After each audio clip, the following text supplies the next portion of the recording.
Hey guys, what's going on? It's Eli, back with another review video, and it's that time once again for another sequel movie week. Yes, another sequel movie week has arrived, and thus, yes, welcome to another sequel movie week. You know the drill, so yes. So, that's right. For this week of reviews, yeah, of course, as you now know, and I just said, it's basically, yes, more sequels to review, and thus, another sequel movie week, but yes, alright, so, that's right, you read the title, and you know exactly what the first sequel it is that I'm reviewing. And if it was not obvious, and of course, yeah, and seeing as how that, I did review the second installment for a previous sequel movie week, and it seems fitting enough, of course, to, do the third one for this. So, yes, that's right. I am finally reviewing what, seemed Pixar was taking the risk. The fact that the first two installments were masterpieces, and, the fact that when all of us at that time heard that we were going to see our favorite, beloved toy characters come back to the big screen after all these years, and the fact that there's a time jump in this, and where this third installment takes place, and the direction it takes, could Pixar once again pull this off? Well, in June of 2010, they for sure proved so. They pulled it off once again. After all these years, and the fact that we would see our favorite beloved toys back on the big screen, and what in this next adventure they would find themselves into, and the fact that in this third installment it was dark, dramatic, and man, a lot of hard-hitting moments, but of course, some funny moments here and there, some great moments, and, with new toys that step in, yes. So that's right. Again, I am finally reviewing from 2010, Toy Story 3. Yes. Toy Story 3. Yeah. This did not disappoint. This for sure did not disappoint. Toy Story 3, I of course remember, the first things I have to say about Toy Story 3, well, I remember, of course, that, man, this was a big deal at that time. The fact that, again, the toys were coming back to the big screen after all these years, and we would see them in a new adventure, and what this adventure was going to be like, the time jump and such. Andy, who is now a teenager, off to college. Man. And I, of course, remember, when everybody was getting excited and prepped up for Toy Story 3, and because, I was there, and so were my parents, because, they re-released the first two Toy Story films in theaters in 3D. I remember seeing that experience where, because after the first Toy Story film began, then you take a bathroom break and get some, new refreshments and such, and you just make your way back into the theater, and boom, Toy Story 2 began. And, and I do remember that while, we were waiting for Toy Story 2 to begin, there was this trivia game that came up for anybody that still stayed in the theater, and, they didn't have to leave the theater and such. It was up to them, of course, but yeah. I do remember that, we had to, we did leave the theater for a little bit and then came back, and thus Toy Story 2 began. So there was that, and I, of course, remember when the Blu-rays for the first two Toy Story films came out, and in the bonus features, they had some special sneak previews for Toy Story 3, one of them being, say, the introduction of the new batch of toys that were going to appear in Toy Story 3, and I remember being excited, learning about these new toy characters that were making their way to Toy Story 3, and what they were like, and, we had no idea at first that, one of them being the main antagonist. And oh boy, because it wouldn't occur to you at first, right? Especially, everybody who saw Toy Story 3 the very first time couldn't make out on whom the main villain was. And finally, when Toy Story 3 came out, well, yeah, again, it was amazing. Pixar definitely pulled it off yet again, with what Toy Story 3 had to offer. This was Lee Unkrich's first ever, full-time directorial that he did, you know what I'm saying? Because he previously was a co-director, but this is where he would be a full-blown director. Yeah, not to mention that Lee had already, directed Toy Story 2. Again, him being one of the co-directors. So he already had an experience directing something Toy Story. But to take on the job as a full-time director and just him alone, well, he did not disappoint, of course. And I do remember because, John Lasseter was considered and was going to take the director's chair again for Toy Story 3, but he then went to, say, Cars 2, and, say what you will about Cars 2, but that's another story, but yeah, I think we'd all be happy to see that, Lee Unkrich was given the chance to be a full-time director, and boy, look what would come next for Lee and Pixar. Coco? So, yeah. But anyways, and I, of course, remember when seeing Toy Story 3 in theaters, my family and I, we enjoyed it. Golly, I remember at my local movie theater, and I'm sure some of you would have this too, where they'd have, some, chalk work on the doors. I remember that, yeah.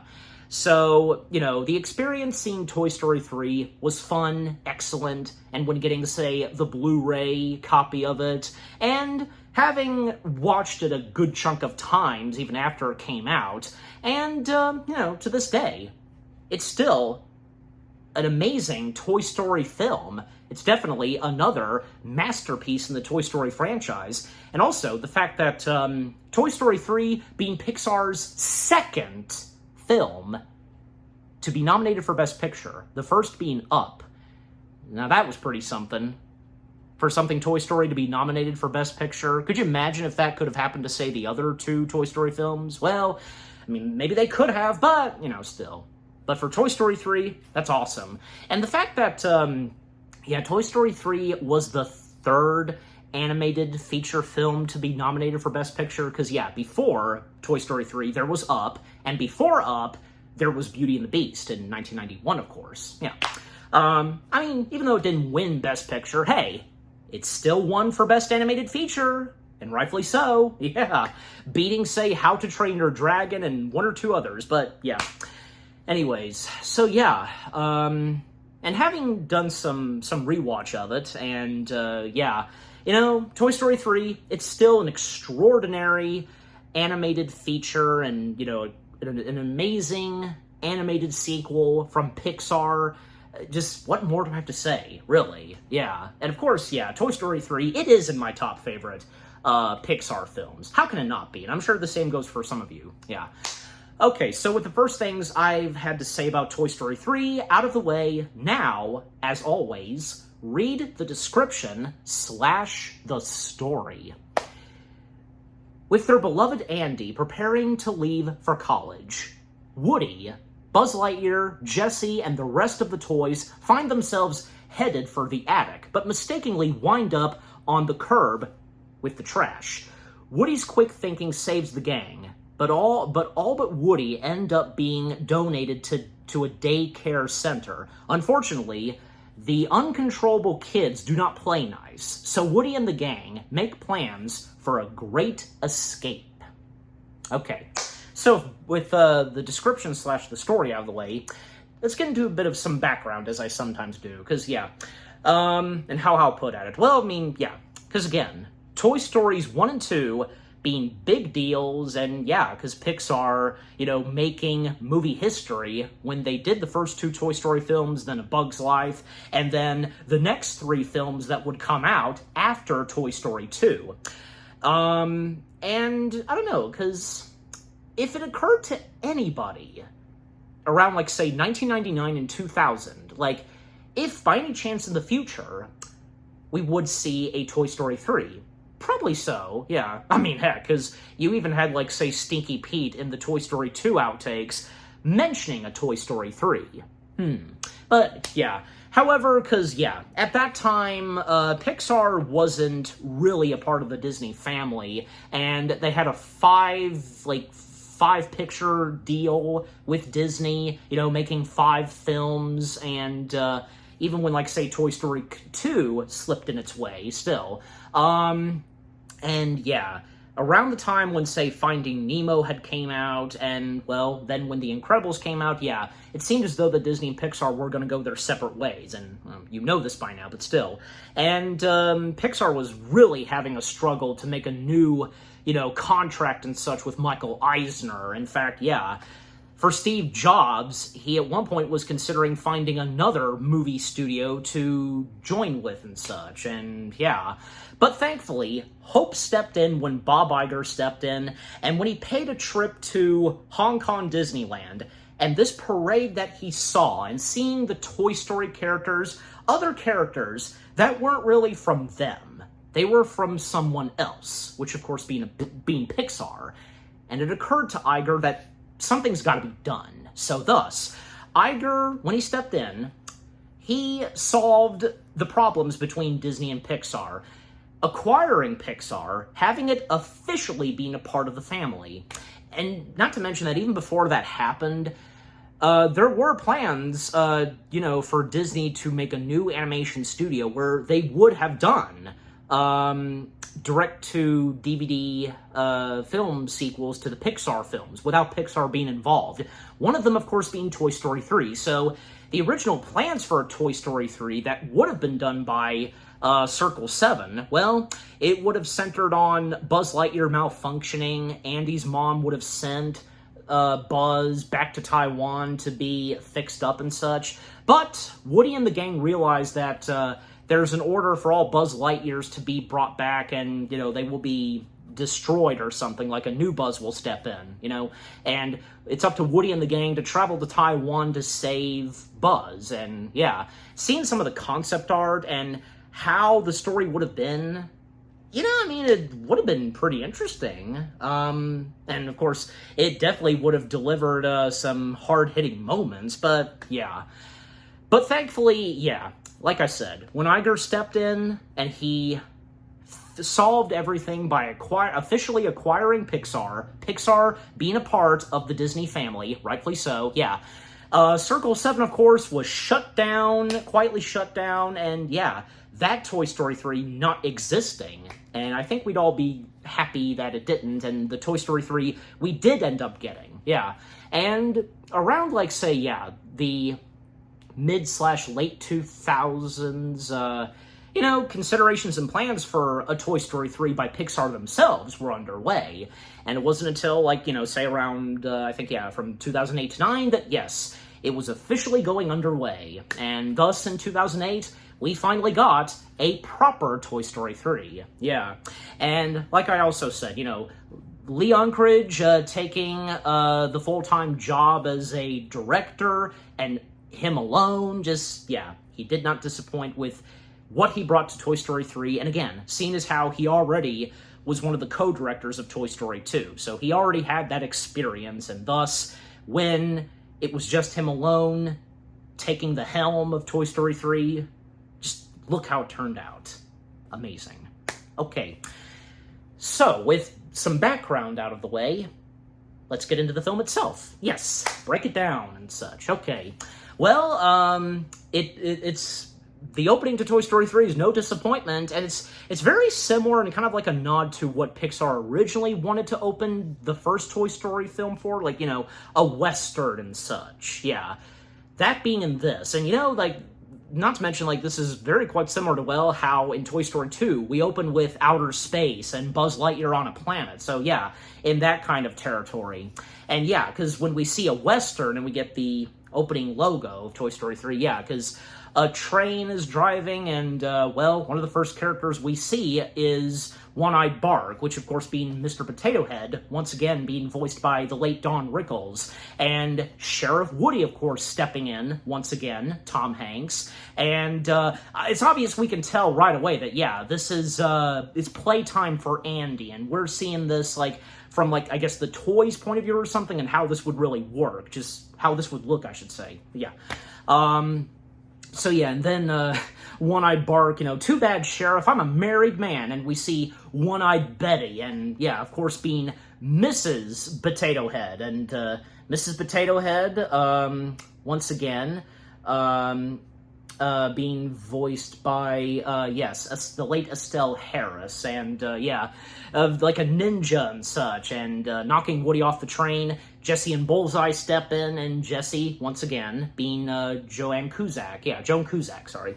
And, well, One-Eyed Bark had set up, some bombs and explosions at a upcoming, bridge, and by activating the bombs, it goes off, and yeah, on the train are orphans, and they're troll dolls. Yeah, and the little green men show up in Barbie's Corvette, and, yeah, they make their escape, and, the fact that for, Mr. Potato Head, Mrs. Potato Head, and the little green men, they're all wearing eye patches, yeah. And so Woody trying to, stop the train, but yeah, it's too late even after he applies the brakes, and it goes down, but thankfully being rescued by, well, who else?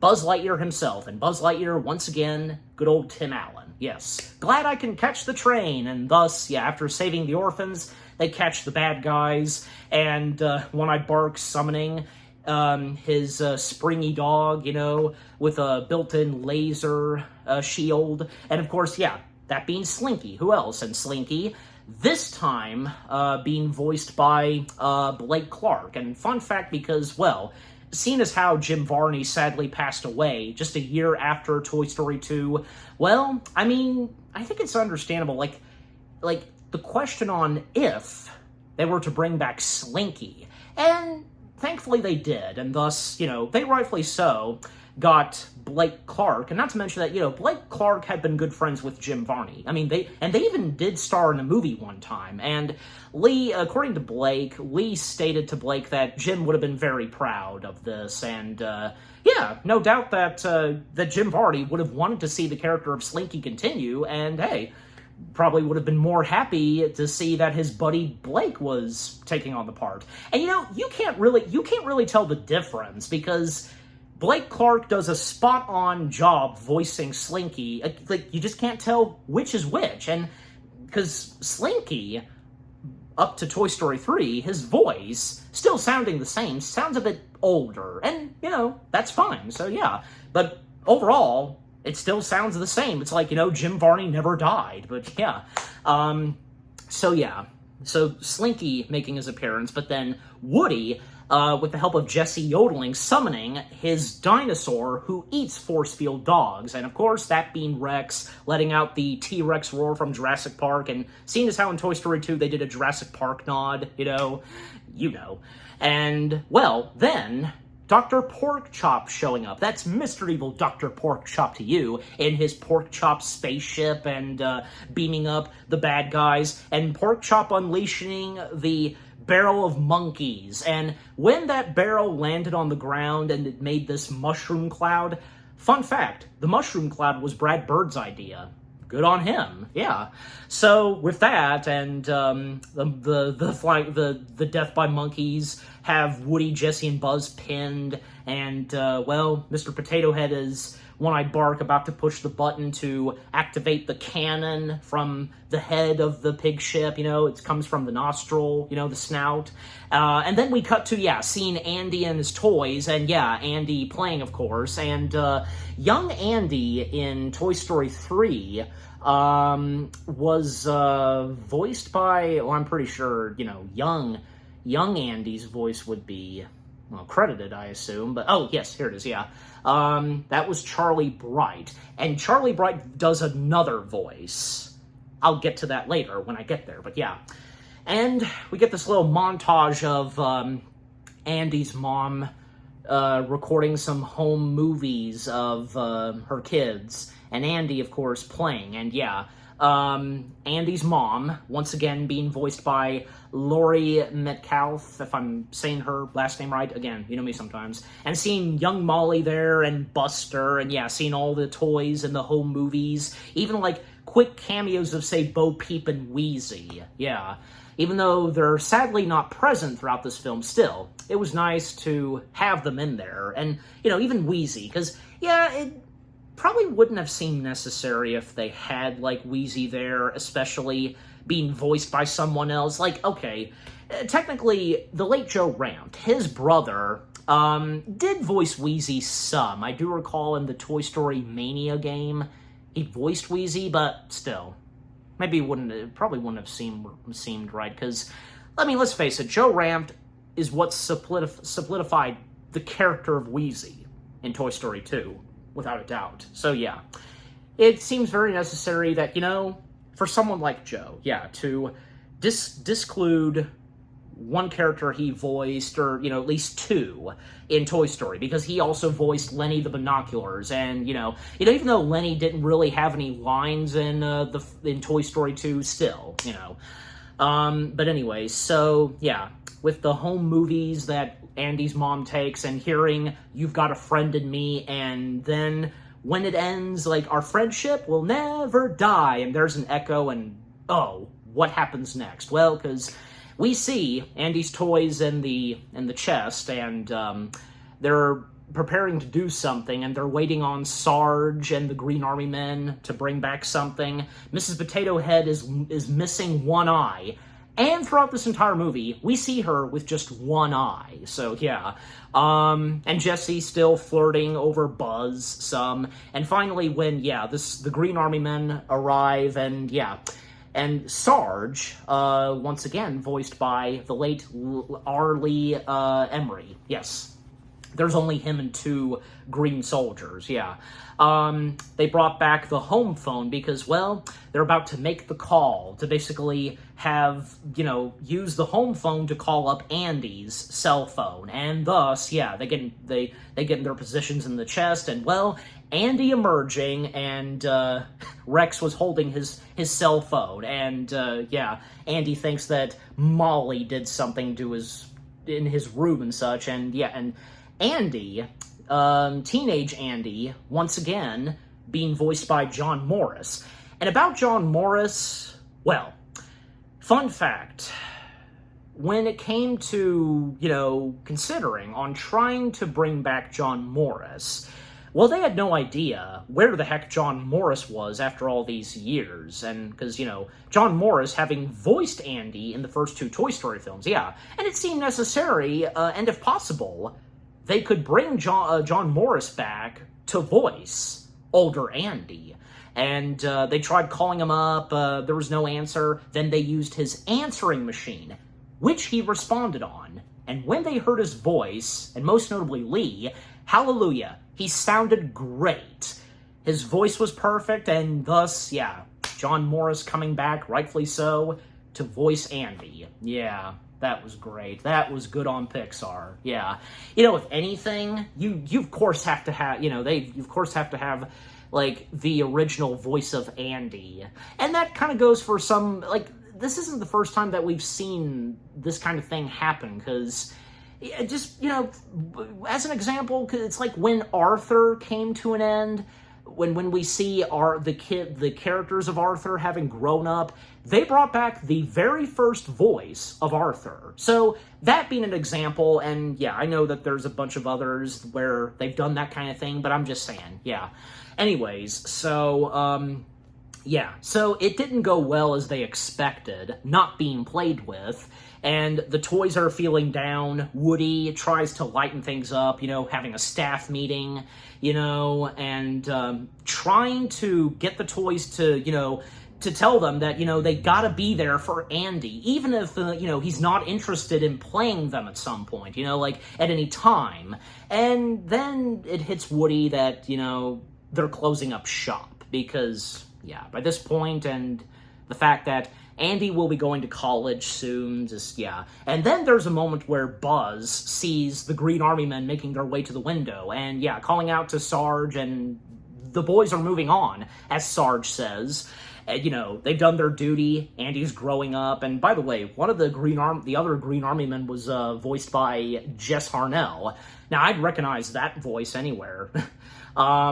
And yeah, that one Green Army guy voiced by Jess Harnell pointing out that, you know, when the trash bags come in, we Army guys are the first to go. And, excuse me, there was no mentioning of garbage bags. Even, yeah, Woody was like, who said anything about trash bags? It was never brought up. I guess, you know, to the Green Army men, that's probably, like, to them, that's what they think might happen. But, you know, not really. And thus, they disembark. And, you know, keep in mind, because this would be the last time we would get R. Lee as the voice of Sarge, and man, as of now, like, that's something, and yeah, and the last delivery of dialogue we get, you know, it has been an honor serving with you. Good luck, folks, yeah, and that's it. I mean, besides that, R. Lee did come back a couple of more times to reprise the voice role of Sarge until, yeah, he sadly passed away, so, yeah. But anyways, so, then the toys are panicking some, but Buzz and Woody trying to calm them down and telling them that, you know, nothing's gonna happen, they're not gonna be thrown away, you know, by trash, and, you know, a good chance that they'll make their way to the attic. But despite the fact that, you know, other toys, you know, did depart, you know, they were taken away and such, like, you know, they were sold, yeah, with the mentionings of Wheezy, Etch, and most notably, as Rex brings up, Bo Peep. Oh yeah, because Bo Peep, of course, being totally absent, and as of now, we know and see, like, what happened to Bo, and before the events of Toy Story 3. You know, just, yeah. But, yeah, and Woody a bit upset, but, you know, just having to move on, just, yeah. But, you know, and Woody making it clear that, you know, their toy friends that are no longer with them, they've gone to good owners. And yeah, because you know, why would they be thrown away for garbage instead, just being sold off to auctions or anything like that? Just, yeah. And yeah, just, you know, Woody telling them that it'll be a great time for, like, when they make their way to the attic. Like, there's the old TV, and those guys from the Christmas tree, they're fun, and Woody pointing out that maybe someday, you know, Andy will have kids of his own, and he'll play with us, right? Asks Rex. We'll always be there for him, Woody replies, and yeah. So, and then Buzz telling them to get ready, you know, spare batteries, spare parts, and, you know, just get ready until at any time, you know, when the time comes, they will make their way to the attic. But still, some of them being doubtful, like, you know, from Mr. Potato Head and Ham. Yeah, especially those two. And even Ham bringing up, and as it was in the trailer, come on, let's see how much we're going for on eBay. And yeah, Woody having a moment to himself, like looking at an old picture of young Andy and such, and Buzz being there to help out Woody, and just, yeah, the mentioning of For Infinity and Beyond. Andy and Molly step in, and yeah, they quickly made their way back to the toy chest, and Molly in Toy Story 3 being voiced by B. Miller, yeah. And, you know, because B. Miller did pretty good at voicing Bonnie in this, yeah. But anyway, so Molly just going on about, you know, can I have your stereo, etc. Forget it, Molly. And then it comes to the moment where Andy's mom has both Andy and Molly pack up some things. Like, yeah, for Andy, taking stuff to college or stuff for trash and so on. And as for Molly, giving a box to her to have some stuff be taken to daycare, and yeah. And for Molly, one of the things that she puts in the box that, golly, because she doesn't care about anymore. I mean, seriously, it doesn't appeal to her anymore? She's not into it? Barbie. Yeah, she had a Barbie doll, and thus throwing Barbie in the box, and the toys can see this, and, you know, Jesse, you know, saying poor Barbie, and Ham then saying, I get the Corvette. And Woody gave Ham a look like, seriously? Yeah, true. You don't care how upsetting this is, Ham? Oh, well.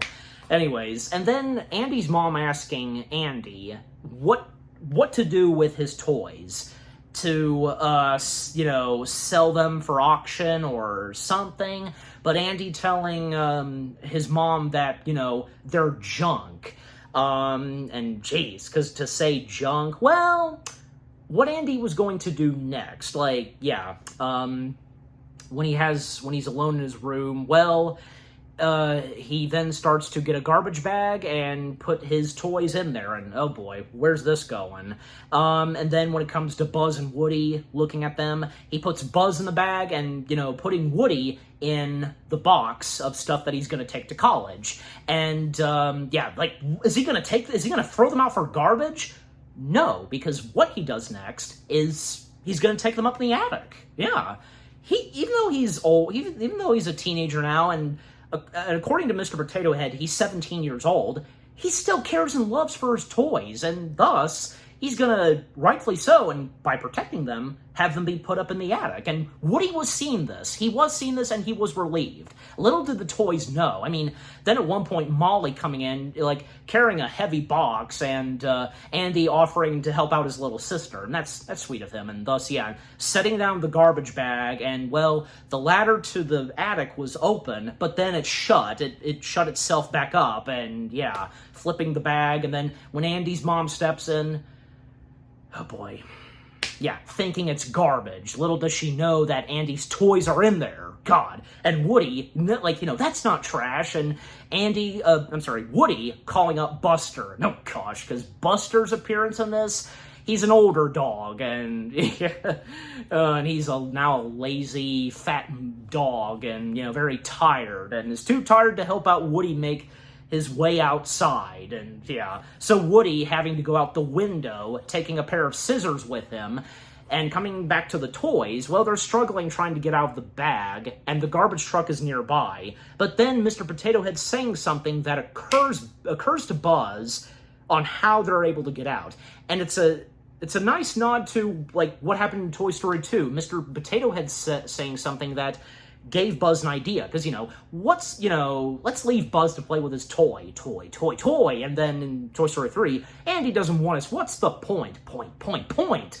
Pointing out through the garbage bag, using Rex's tail, and, we see them using Rex, his tail, to make a hole through the garbage bag, Woody making his way, and, it seems as though that Woody's too late, because, the garbage being picked up, and when Woody was using the scissors, dirty garbage. And by the way, the guy who was picking up the garbage and listening to his jams, and did you happen to notice his shirt? It has a skull to it. And it turned out to be official that, yes, that is in fact older Sid Phillips. And Sid, once again being voiced by Eric Von Detten, who did voice Sid in the first Toy Story film. That's great to see, and, I guess Sid must have gotten over the fact that Sid being, the only human in Toy Story, knowing that toys are alive. He must have, gotten over it, I presume, but just, And he seems to be doing all right now, and because, now he's a garbage man, but just, But that's really cool that they got Eric Vaughn back to voice Sid, only just for Sid, listening to his jams and going, bam, bam, bam, bam. Still, it was worth it. Yeah. Even I've listened to the commentary of Toy Story 3, and even Lee Unkrich and Darla K. Anderson, who produced Toy Story 3, did mention that the fact that, yes, this is Sid. So, that's great.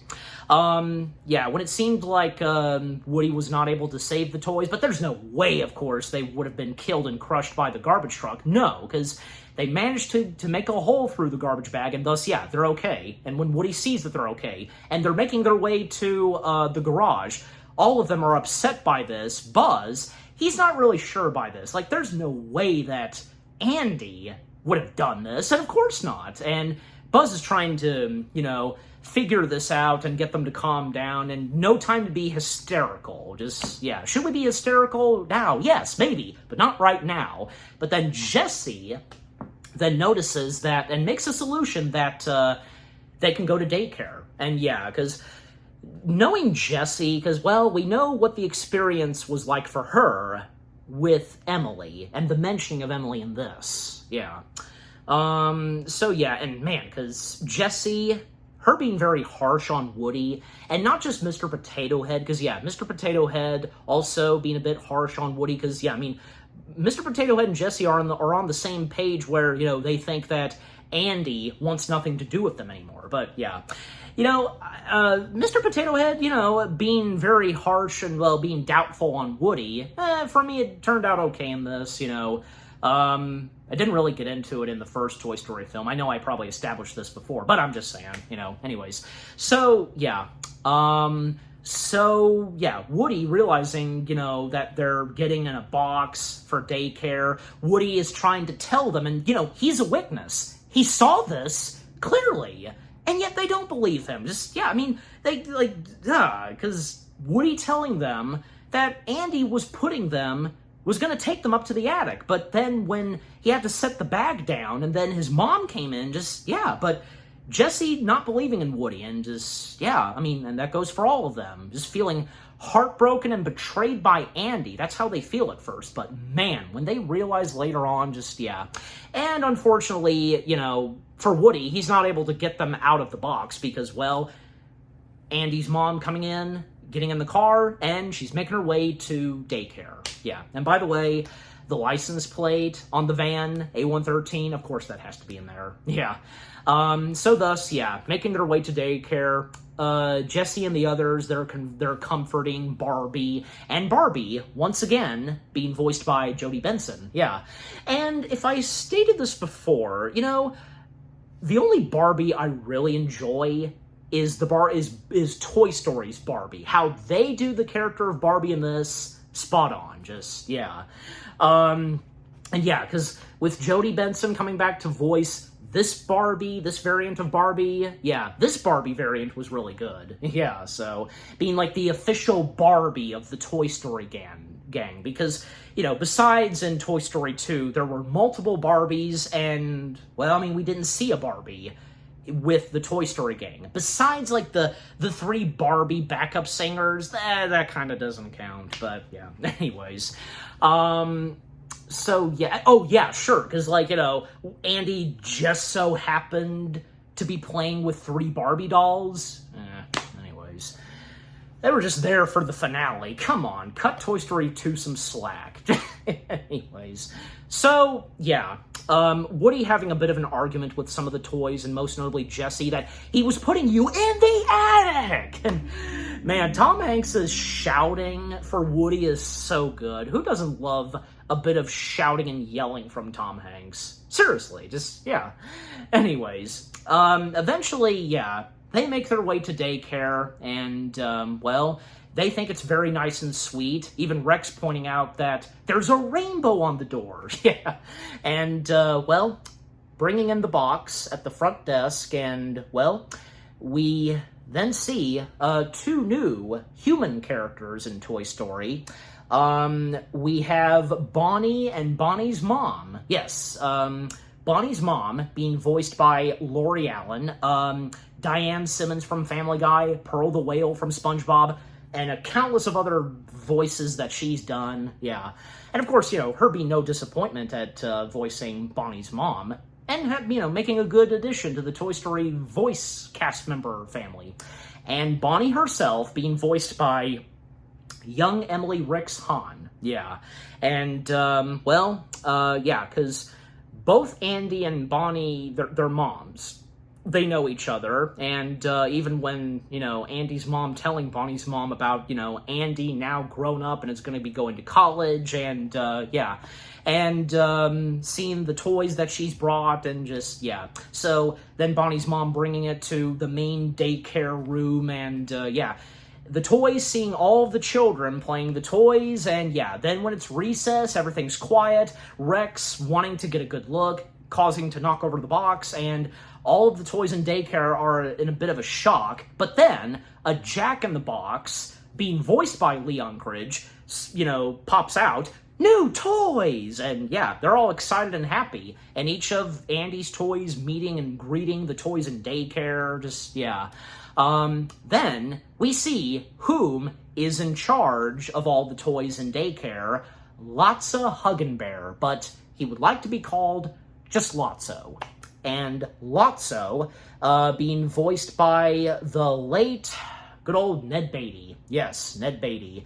I want to say that, yeah, because Toy Story 3 was one of my earliest introductions to Ned Beatty. I mean, I did see the Superman films. I know I did. Yeah, I did before seeing Toy Story 2, but I had no full knowledge of Ned Beatty in those, but, you know, still. The fact that he was in them, and, well, yeah, because the Superman films were my, you know, earliest introduction, but it wasn't until Toy Story 3 that, yeah, and other great works of that Ned Beatty has done, like he had been in Roseanne, he had been in Spielberg's 1941, but more than just that, and also, just a year after voicing Lotso, he would voice another villain character, which being in Rango, the mayor. So, yeah. And he was good in that, too. So, yeah.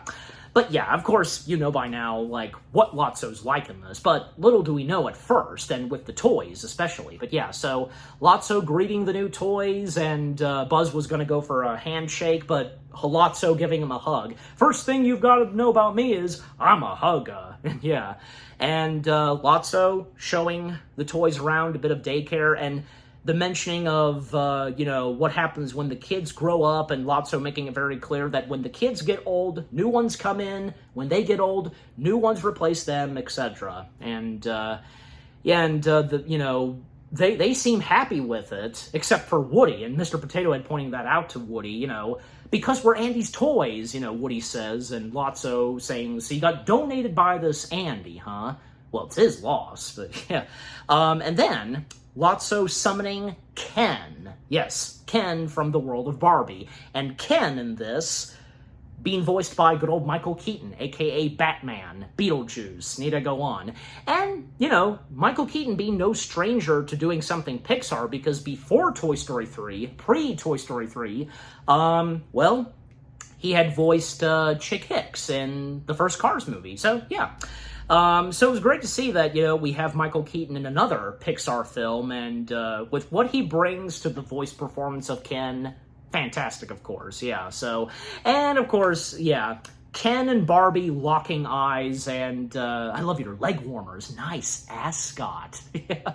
And then, yeah, Lotso breaking it up, and yeah, Ken and Lotso giving the tour of daycare, and pointing, like, one place that they show them is like a location where like there's like a special place, you know, for toys getting a spa and spare parts and so on, getting repaired up. And then Ken pointing out his dream house, you know, his very own house, and Barbie in awe over his house, and, you know, you must have everything except someone to share it with. Yeah, poor Ken, just, yeah, nobody with him to share his house with everything that he has. And Barbie is just, oh, because maybe she can share it with, be the one that shares it with him. And then it comes to, say, another part of daycare that they're making their way to, and they're greeted by Big Baby, because there's a bathroom there that's connected with the next room over there, and, yeah, and, you know, Lotso having introduced Big Baby, and, well, both him and Big Baby come from the same owner, just, yeah. And a little hint on how Lotso describes his and Big Baby's owner, but little do we know at first. Yeah.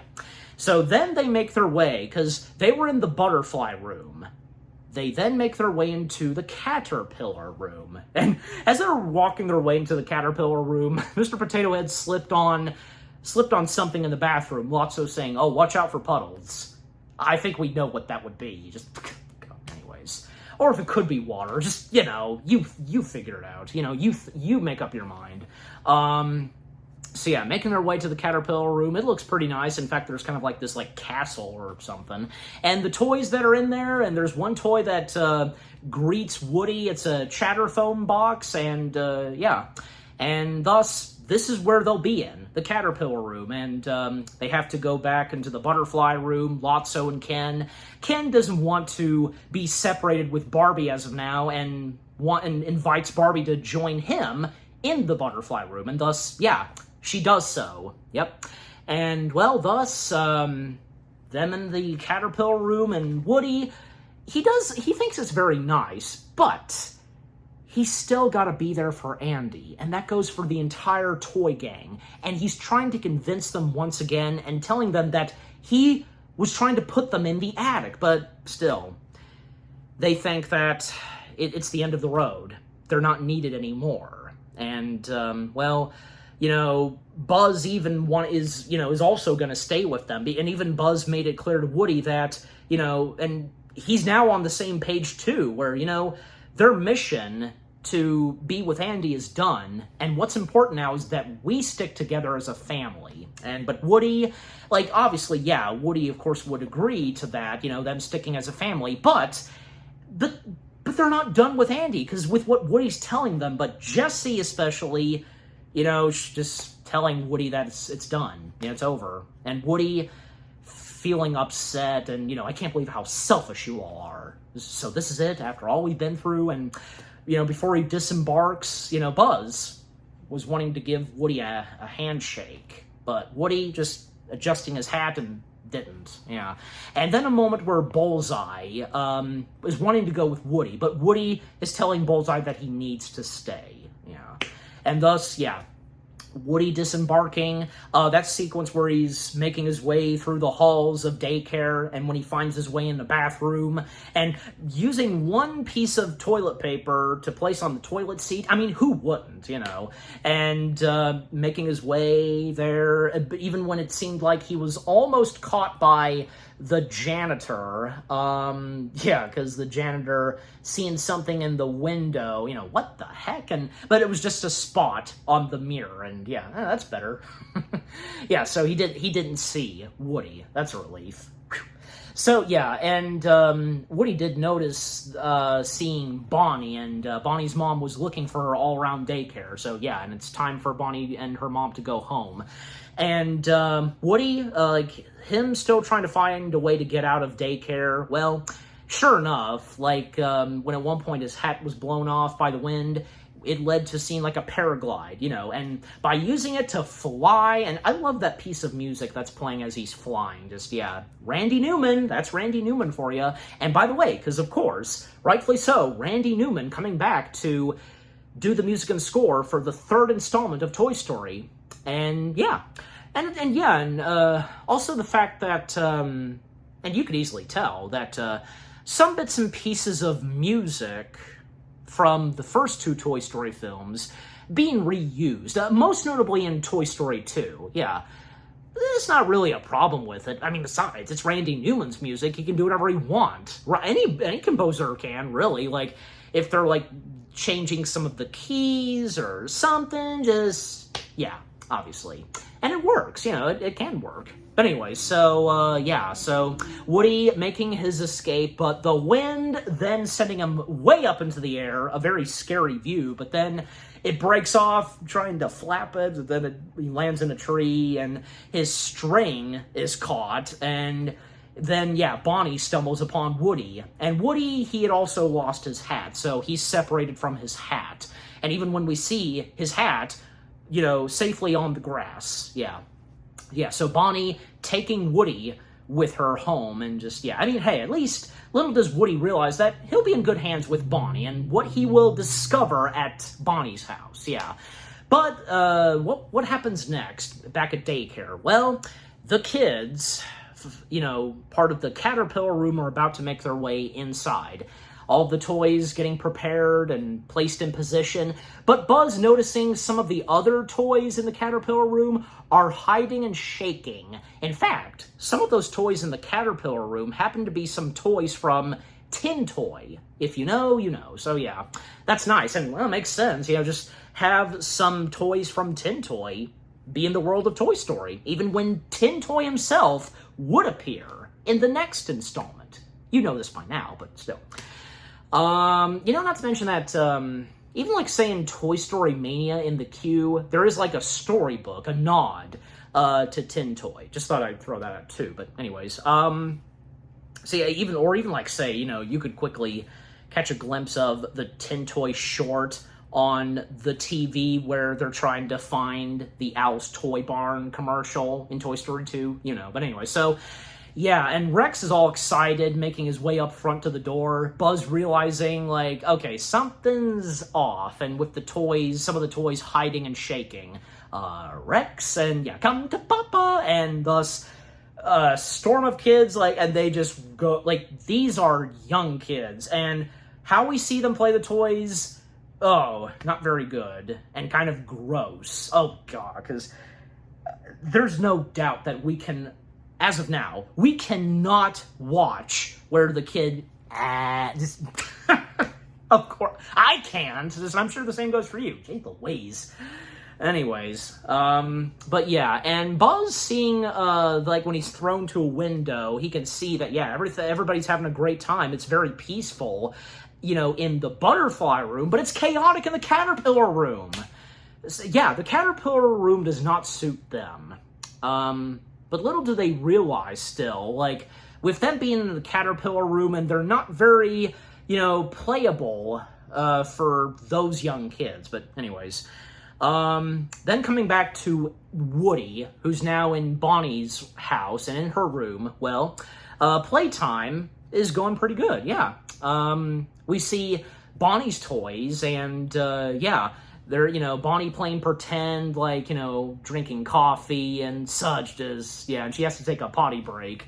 And then Woody trying to ask for Bonnie's toys, for some help, but, they're in the middle of something, because of what, the playtime is with Bonnie.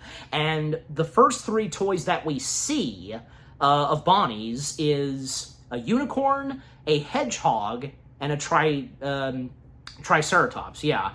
And yeah, and those three toys being the unicorn, Buttercup, being voiced by Jeff Garlin, and Mr. Pricklepants, you saw the thumbnail, that being James Bond himself, Timothy Dalton, yeah, and Trixie being voiced by Kristen Schaal, if I'm saying her last name right, and they're no disappointment. They do so great voicing those characters, just, yeah. And Mr. Pricklepants, because telling Woody to shush, and Buttercup's like, the guy's just asking a question. Well, excuse me, I'm trying to stay in character. Yeah, so, my name's Buttercup. You've met Baron Von Shush. Yeah, because that's funny. And, it's just pretty funny with the first interactions Woody has with the 3 toys, yeah. And then, yeah, playtime continuing, and the more toys we see, we see Dolly, who's playing the part of the scary witch. We see Torto, if I said the name right, from the one Hayao Miyazaki film, My Neighbor Torto, that one, of course, you know what I'm talking about. And I want to say, like, yeah, I think for anybody, I don't know, because it depends. For me, I'm one of those that was first introduced to that piece of Studio Ghibli / Hayao Miyazaki material with that character, and that was really cool. And, well, I mean, because of friendship between Miyazaki and Lasseter, and well, no doubt that Miyazaki admiring and loving the work of Pixar. So why else would a character of Miyazaki's be in something Toy Story? Yeah, even like, say, in John Lasseter's office, he had a cat bus, from one of the Miyazaki films, and yeah, that was gifted to Lasseter. That was really cool, because, I mean, well, Pixar also being a fan and admirer of Studio Ghibli / Hayao Miyazaki. Yeah, so anyways. And not to mention that some of the Hayao Miyazaki / Studio Ghibli films did find their way through Disney, the U.S. releases. Disney did a batch of Studio Ghibli / Hayao Miyazaki films, and John Lasseter being personally involved, just, yeah, really cool.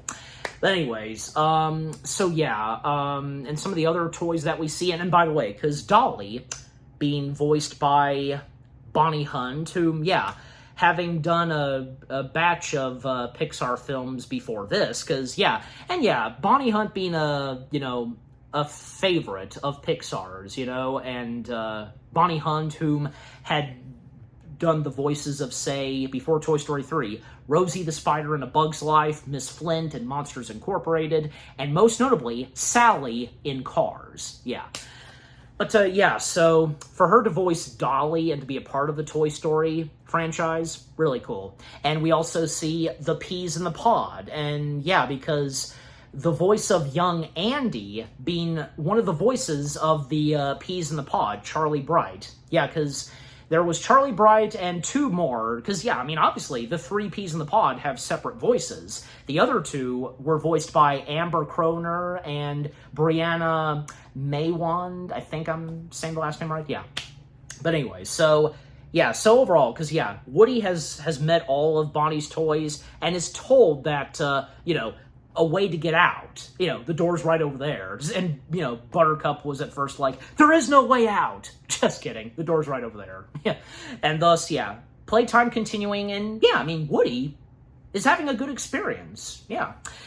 Then coming back to daycare. By this point, yeah, it's getting late and, well, daycare has closed up for the night. And the toys, the aftermath of them being played very, roughly and such by those young kids. Yeah, the aftermath of them being painted, or say, Rex's tail being taken off, jeez. Or Mr. Potato Head and Mrs. Potato Head's parts, removed in different positions. Stuff that was stuffed in Ham or Buzz, his wings kind of being broken. Not really, but, thankfully they weren't permanently damaged.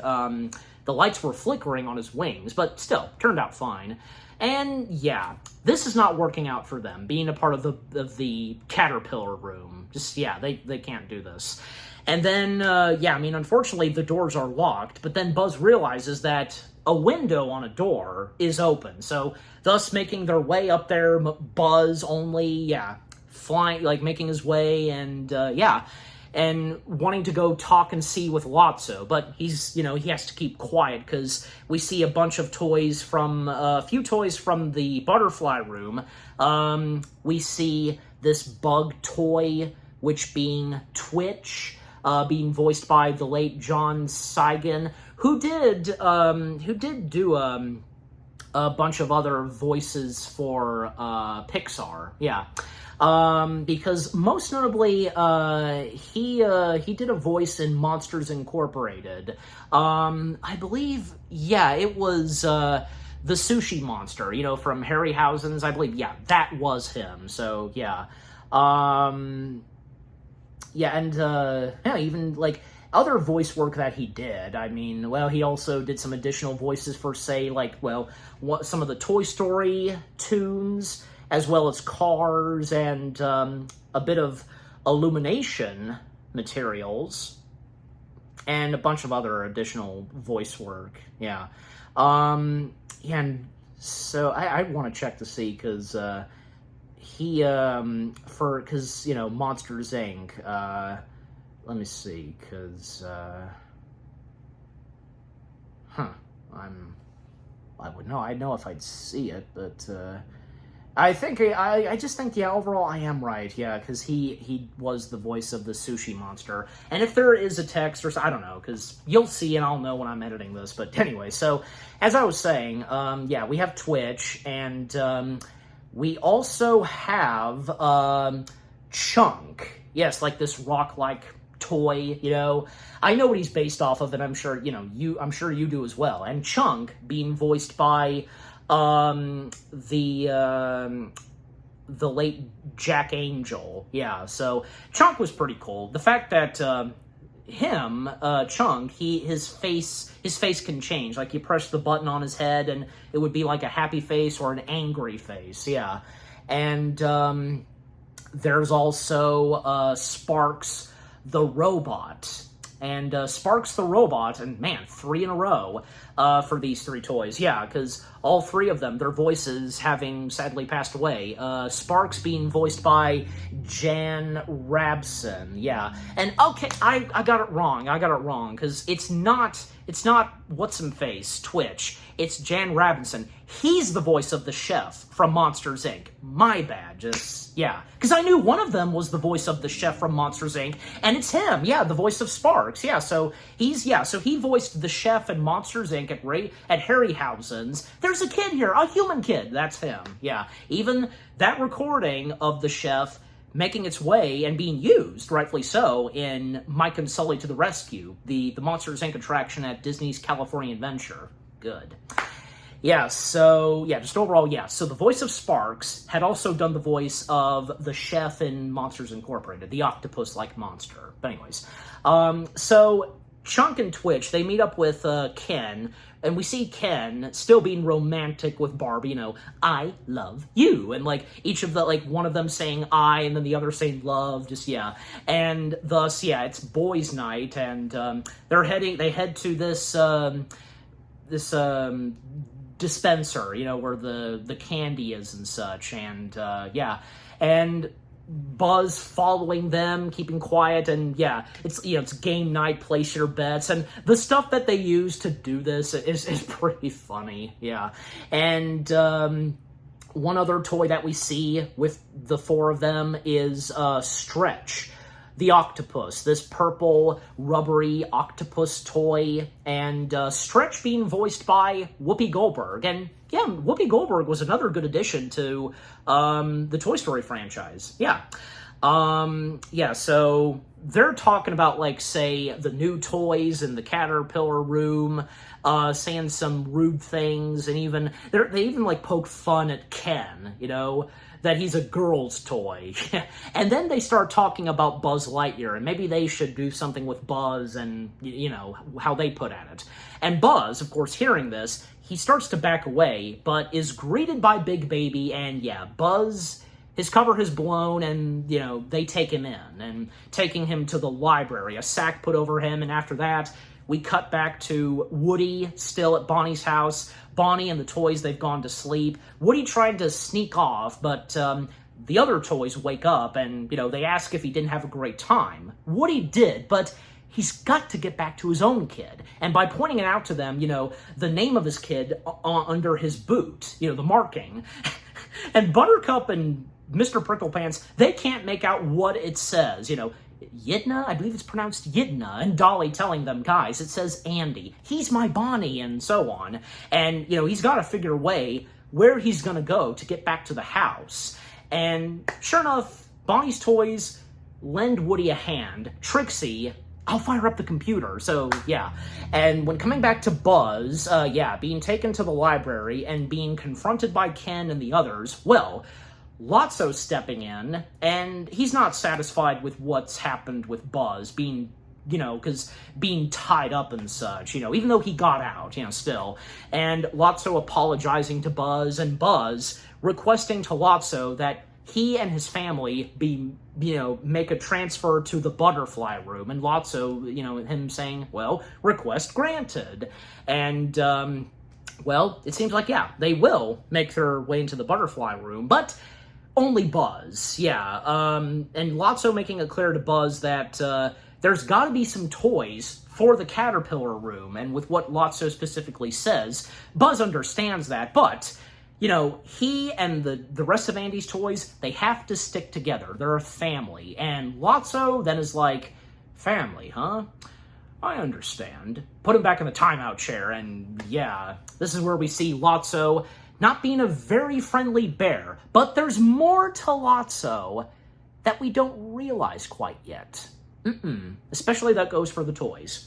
And what they do next with Buzz, well, by summoning the Bookworm, and the Bookworm being voiced by another favorite of Pixar's, Richard Kind, because before Toy Story 3, Richard Kind had previously voiced Malt, Hopper's, brother in A Bug's Life, and, coming back to do another Pixar film, and in this, and the fact that he voices another bug-like character, but it's a toy, and what Richard Kind would do next in something else Pixar, well, you know, just, yeah, that definitely, what he would do next would definitely be Richard Kind at his finest. Yeah. Anyways, bing bong, but you still know. Anyways, and by the way, because when the Bookworm was getting out the instruction manual of Buzz Lightyear, it was filed under Lightyear. The way the Bookworm delivered that, and then when Lotso picked it up, we see the look on Lotso's face, makes you wonder. Because, like, I can't fully remember, because I saw someone on YouTube bring this up, where the look on Lotso's face, because he's clearly staring at the Bookworm, it makes you wonder that probably the Bookworm and Lotso, they're not on good terms, and probably, the Bookworm is not happy with, him under the rules of Lotso, because again, Lotso being in charge of daycare and with the toys, But, the Bookworm, despising being under Lotso's leadership, he's got to do it, so, yeah, anyways. So I'm pretty sure that could be the case, and if you know this too, anyways. So then, what the toys do, what the daycare toys do next is they're going to reset Buzz Lightyear to demo mode. Oh, that's not a good sign. We're gonna have to put up with how Buzz acted in the first film. Oh boy. And yeah, that's what happens. And yeah, because releasing the screws and switching it from play to demo, Buzz crying out no. Oh, yeah. And the toys from the Caterpillar room, Andy's toys did hear that. Mrs. Potato Head taking out her eye to see, what's going on, and slipping her eye through the door. And she apparently can see Andy, but through her other eye, because the other eye that she couldn't find still at Andy's house. And Mr. Potato Head very early on asked her, his wifey, where the last time she left it, and she tries to look by covering her other eye, someplace cold and dark. And when we see that finally, because it's under Andy's bed. And so Mrs. Potato Head can see what's happening back at Andy's house. Like, at one point, Buster's coming up and, he yawns, but no, he wasn't gonna eat up Mrs. Potato Head's other eye. Surely Buster knew what it was, but and cannot, she can only see, can't hear. Can see that Andy is upset, and Andy's mom is feeling upset too, because, Mrs. Potato Head realizing that he's looking for them. And that's when they all realized that they made a huge mistake by leaving. And when they thought that Andy was throwing them out for garbage. And even like Ham confronting Mr. Potato Head, and you didn't believe him. Hey, you didn't believe him first. I love that. Because, Ham was on the same page too. But that mostly went for, say, Mr. Potato Head and Jesse. And thus, Jesse saying to them that they've got to go back. And then Lotso and the toy gang show up and, how are you all doing this fine evening? And they tell Lotso and the others that they have to go home. They can't stay. And, why, you just got here. And in the nick of time, we were running low on toys and such, And then saying about the kids in the Caterpillar room, they just love new toys now, don't they? Love? We've been chewed, kicked, and so on. And Mrs. Potato Head, that's what Mr. Potato Head said. Then Mrs. Potato Head pointing out her purse. And, well, here's the thing, Sweet Potato. You ain't leaving Sunnyside. Sweet Potato, who are you talking about? Lotso taking Mrs. Potato Head's mouth for a moment. Mr. Potato Head's like, hey, nobody takes my wife's mouth except for me. If you know the joke, you know. But anyways, that's pretty funny. And Jessie, she's of course not going to listen to Lotso and the others, and just making it clear that they're going to go back, and, who's going to stop them? And, well, sure enough, Buzz making his entrance, and, and of course, it's not the Buzz that they know so well. Buzz now going back to demo mode, being a space ranger, him thinking that he's a space ranger.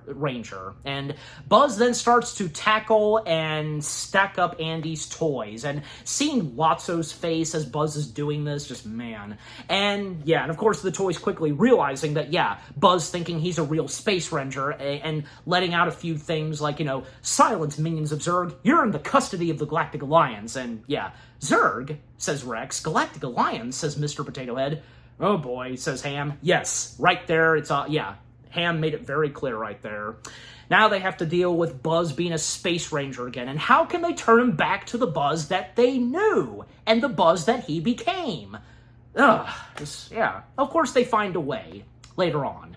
And thus, they're thrown in their own prison cells in, these baskets and being locked up. Jessie tried to make a run for it, but Stretch got her. Where do you think you're going? And then, for Mr. Potato Head, Lotso has Big Baby take him to a special place to learn some manners. The box. Then Barbie stepping in.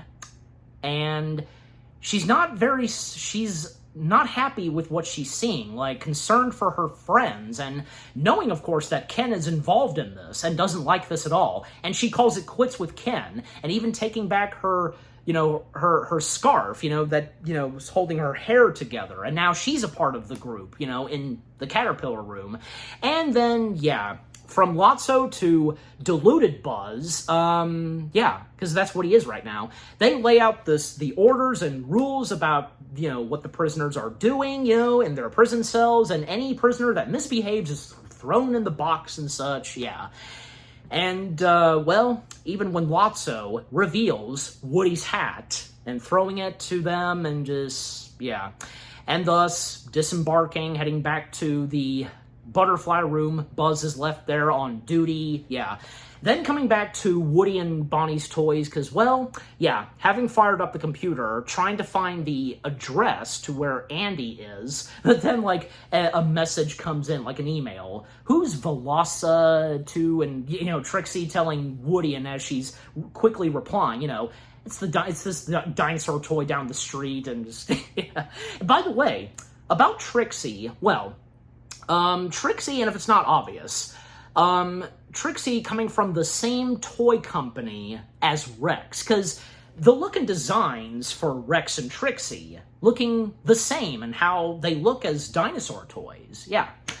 Anyways, and it's obvious that, we were going to expect Trixie and Rex to become, besties or something, and of course, of course they do, but until I get there.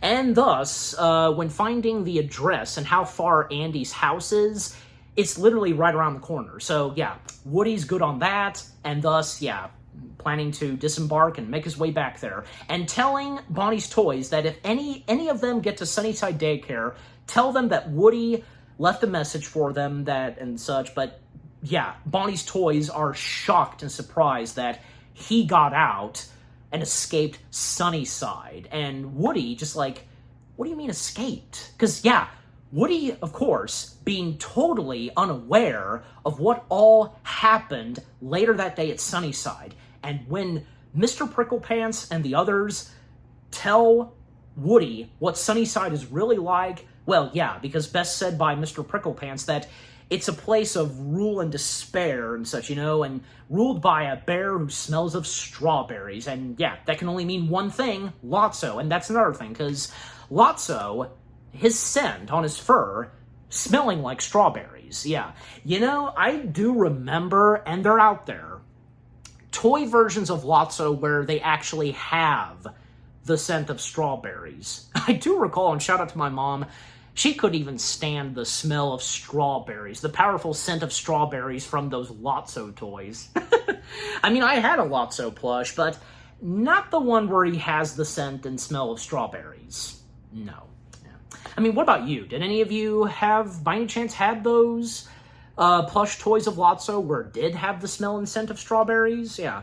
I did also have an action figure of Lotso. Heck, I even remember taking that Lotso toy with me on one of those Disney cruise ship trips that my family and I took. I believe, yeah, because It was a year after, it was a year after Toy Story 3. Fun fact, while I'm on that subject, I just, wanted to share this. A year after Toy Story came out, my very first Disney cruise that I went on was, at that time, one of the brand new 2 ships of the Disney Cruise Line, the Dream, and that being in 2011. So I remember going on, and actually, we went on the Disney cruise around my birthday, and my birthday being celebrated while on the Disney cruise. And I remember taking the Lotso toy with me. There were a few people that noticed and complimented, and, well, just most notably noticed and saw that I had my Lotso toy. Yeah, I think even one of the crew members of the Disney cruise who came to interact with us, looked at my Lotso toy. Just, golly, I just thought I'd share that, hey, it's acceptable. Disney memories, anyways. Anyways, and then also, a year after being on the Disney Dream, then going on the Disney Fantasy, which, that year in 2012, that's when it debuted, and, coincidentally, that being the same year when the Titanic happened, the anniversary, oh god.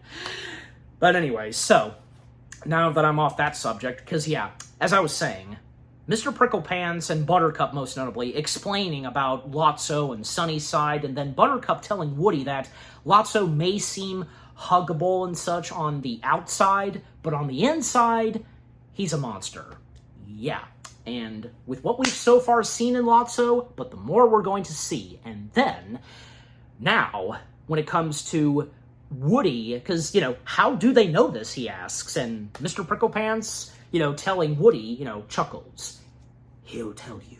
And thus, we get another toy of Bonnie's, Chuckles the Clown, and Chuckles being voiced by the late legendary name of animation and being a part of the Pixar family, Bud Luckey. Yes, Bud Luckey, who had been there from the beginning, doing a lot of Pixar stuff ever since the first Toy Story film, and not to mention, he was the 5th animator hired at Pixar, and also the fact that Bud was responsible for having Woody become what he is today, a cowboy doll. Yes.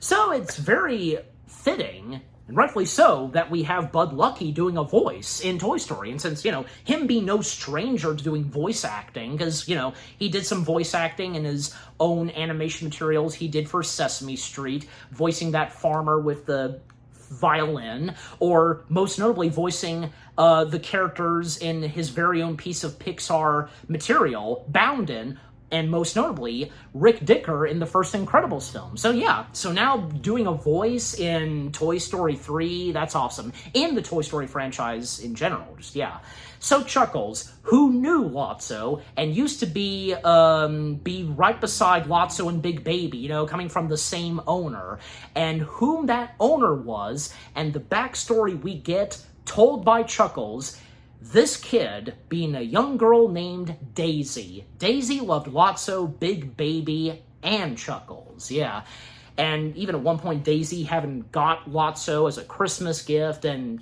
she loved Lotso very much, and the time that they spent, up to and at one point, they took a drive, took a rest stop, they had like a picnic, and, they had lunch. Daisy was playing with her toys, but then, then being called to eat lunch. But then after lunch, Daisy fell asleep. And her parents forgot her toys. How? How did they forget? She only brought 3 with them, and they were big. And just, ugh. And pretty much that's on the parents. It's not on Daisy, because what happens next is, they waited in that same place where, they first came to. But, the time they spent waiting, well, she never came back. And Lotso, according to Chuckles, would not give up. They made their way back to Daisy's house. It took forever, but they finally made it back, and by then, it was too late. Lotso had been replaced with another one of him. And, and this affected Lotso, and according to Chuckles, as Chuckles is delivering the narration, and at the same time, with Lotso, you see the look on Lotso's face. He's upset, but then it changes, and with Chuckles saying that something changed that day inside of Lotso, something snapped. You see the look in Lotso, his eyes Oh yeah, and Lotso just letting out, she replaced us. And, well, Chuckles, he saw this too, because Big Baby lifted up both Chuckles and Lotso, so Chuckles saw this too, feeling bad for Lotso, but there was no sign and indication that Chuckles and Big Baby were replaced, and, well, Lotso, he doesn't care, and just telling Chuckles, she replaced all of us, didn't she? And Big Baby didn't even get a chance to see, and being corrupted by what Lotso has said, and so on, and even ripping off, like, this, like, necklace, heart that has Daisy's signature, being ripped off by Lotso. It was around Big Baby, just, yeah. And after that, well, being lost, cast off, unloved, unwanted, as Chuckles says. And them on the back of a Pizza Planet truck, but then the Pizza Planet truck hitting a curb, and yeah, they go flying, and it's pouring the rain, and they find Sunnyside. The lightning and thunder, oh god, it was pretty funny. And yeah, just Lotso making his way there. And by the way, because you do notice that, and as we noticed earlier, when we first saw Lotso and Big Baby, Lotso's using, like, a cane, like a very own special cane he has. Well, I mean, because when he first found Sunnyside, we saw him limping a little bit. Well, because after that fall, from the Pizza Planet truck, and the same goes for Big Baby, because one of Big Baby's eyelids is broken, so yeah.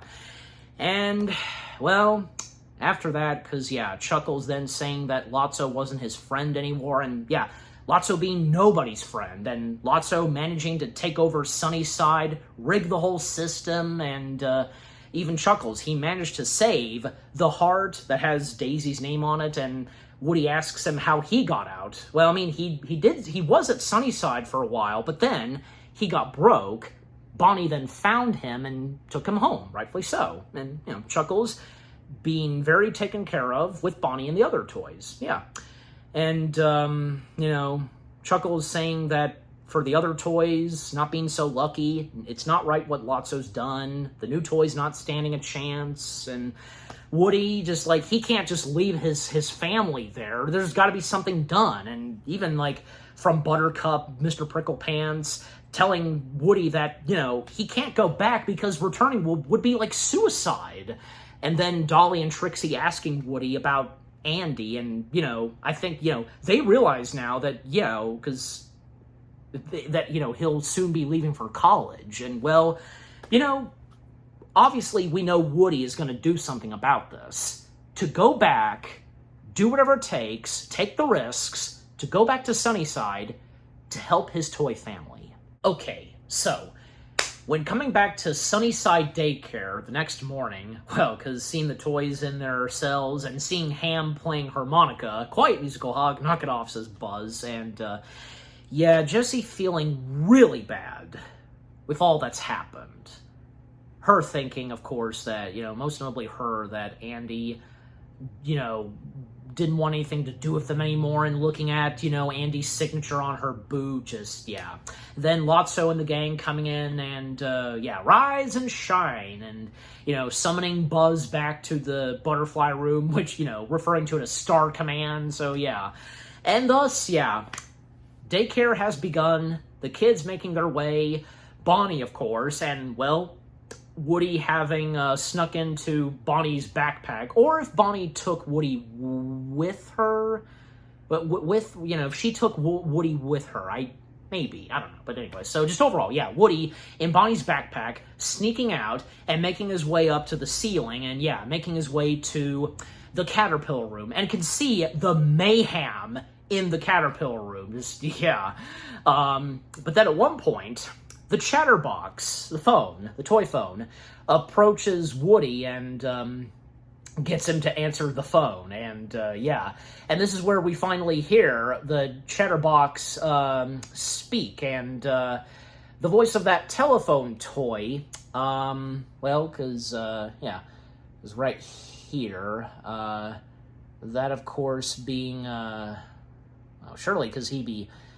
IMDb sometimes, I tell you. I don't know. But, it's because can't miss his name, for one thing, so, There he is, yeah. Chatter the Telephone, that's his name. He's right up there next to, say, Blake Clark.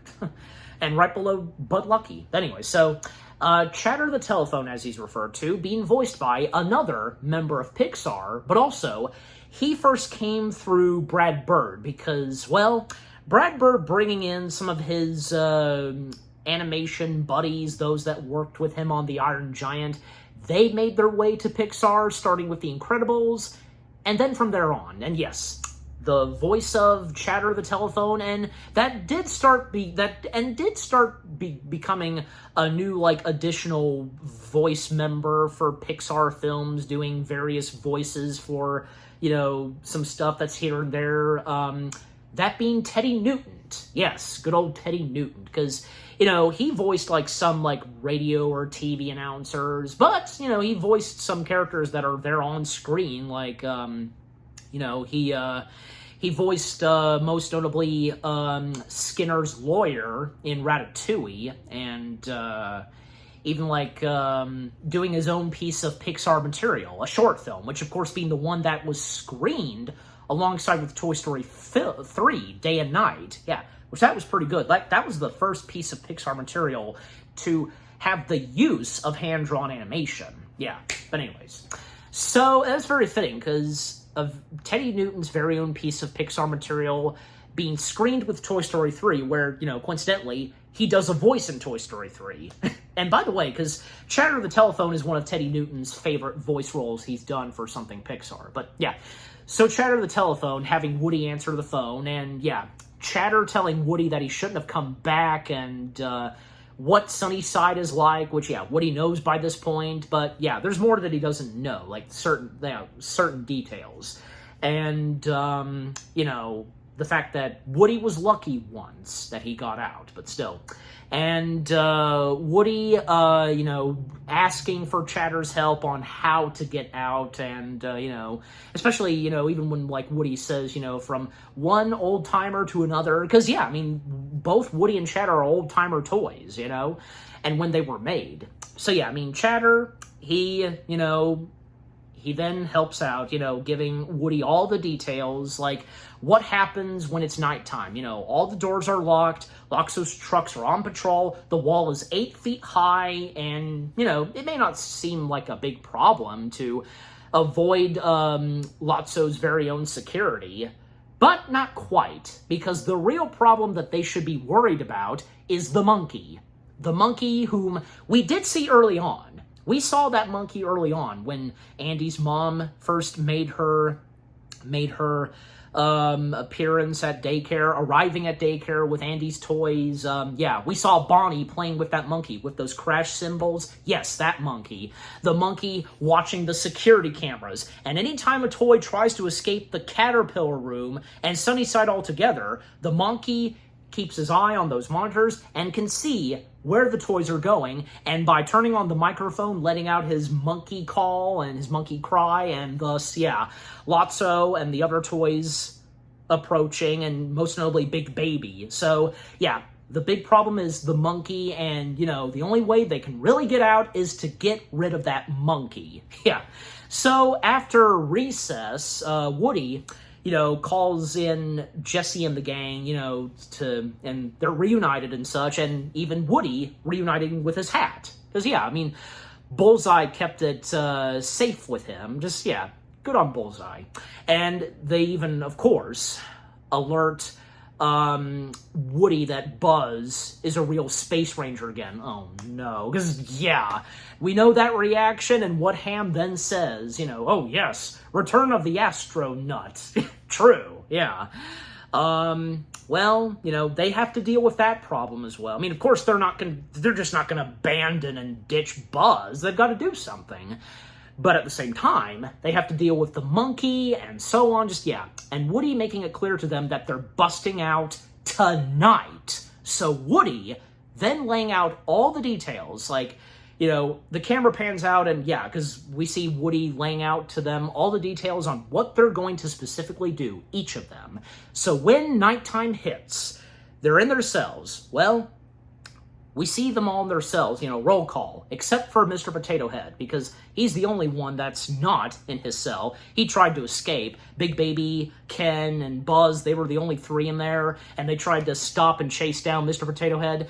The monkey is distracted by this. He's watching this, and not paying attention to the other monitors, because we see Slinky escaping, and Mr. Potato Head having himself be thrown back in the box. Yeah, but little do they know, what Mr. Potato Head's going to be doing in the box. Yeah. Then it comes to Barbie getting Ken's attention, convincing him to set her free, and she wants to go back in the butterfly room with him, and saying to him that she made a mistake, and and Ken giving in and freeing Barbie. So but of course, we know what Barbie's more than likely going to do, so And as for Slinky, well, Slinky and Woody, the two of them are the ones that are going to try and dispose the monkey. Yeah, they come out of the ceiling, they're swinging, and they've got a sack ready. But the monkey, you might quickly miss this. The monkey, he can kind of hear it behind him, and then Did anybody get a little bit of a jump scare of that? I kind of did when I saw it in theaters. But anyways, I mean, because the monkey being loud, But overall, I mean, Woody and Slinky, they easily take care of the monkey, then leading to, say, taping him up. That's what they do. They put him in a drawer, and then they get the key, and Slinky moves one of the cameras to get their attention. Jesse letting out a yodel and getting Ham and Rex to start to fight with each other. Get your claws out of my money and such. And which this of course leads to them getting Buzz's attention. They escape from their cell. They're sharing a cell together, and they hold Buzz hostage. And thanks to Jesse, yoo-hoo, and dropping a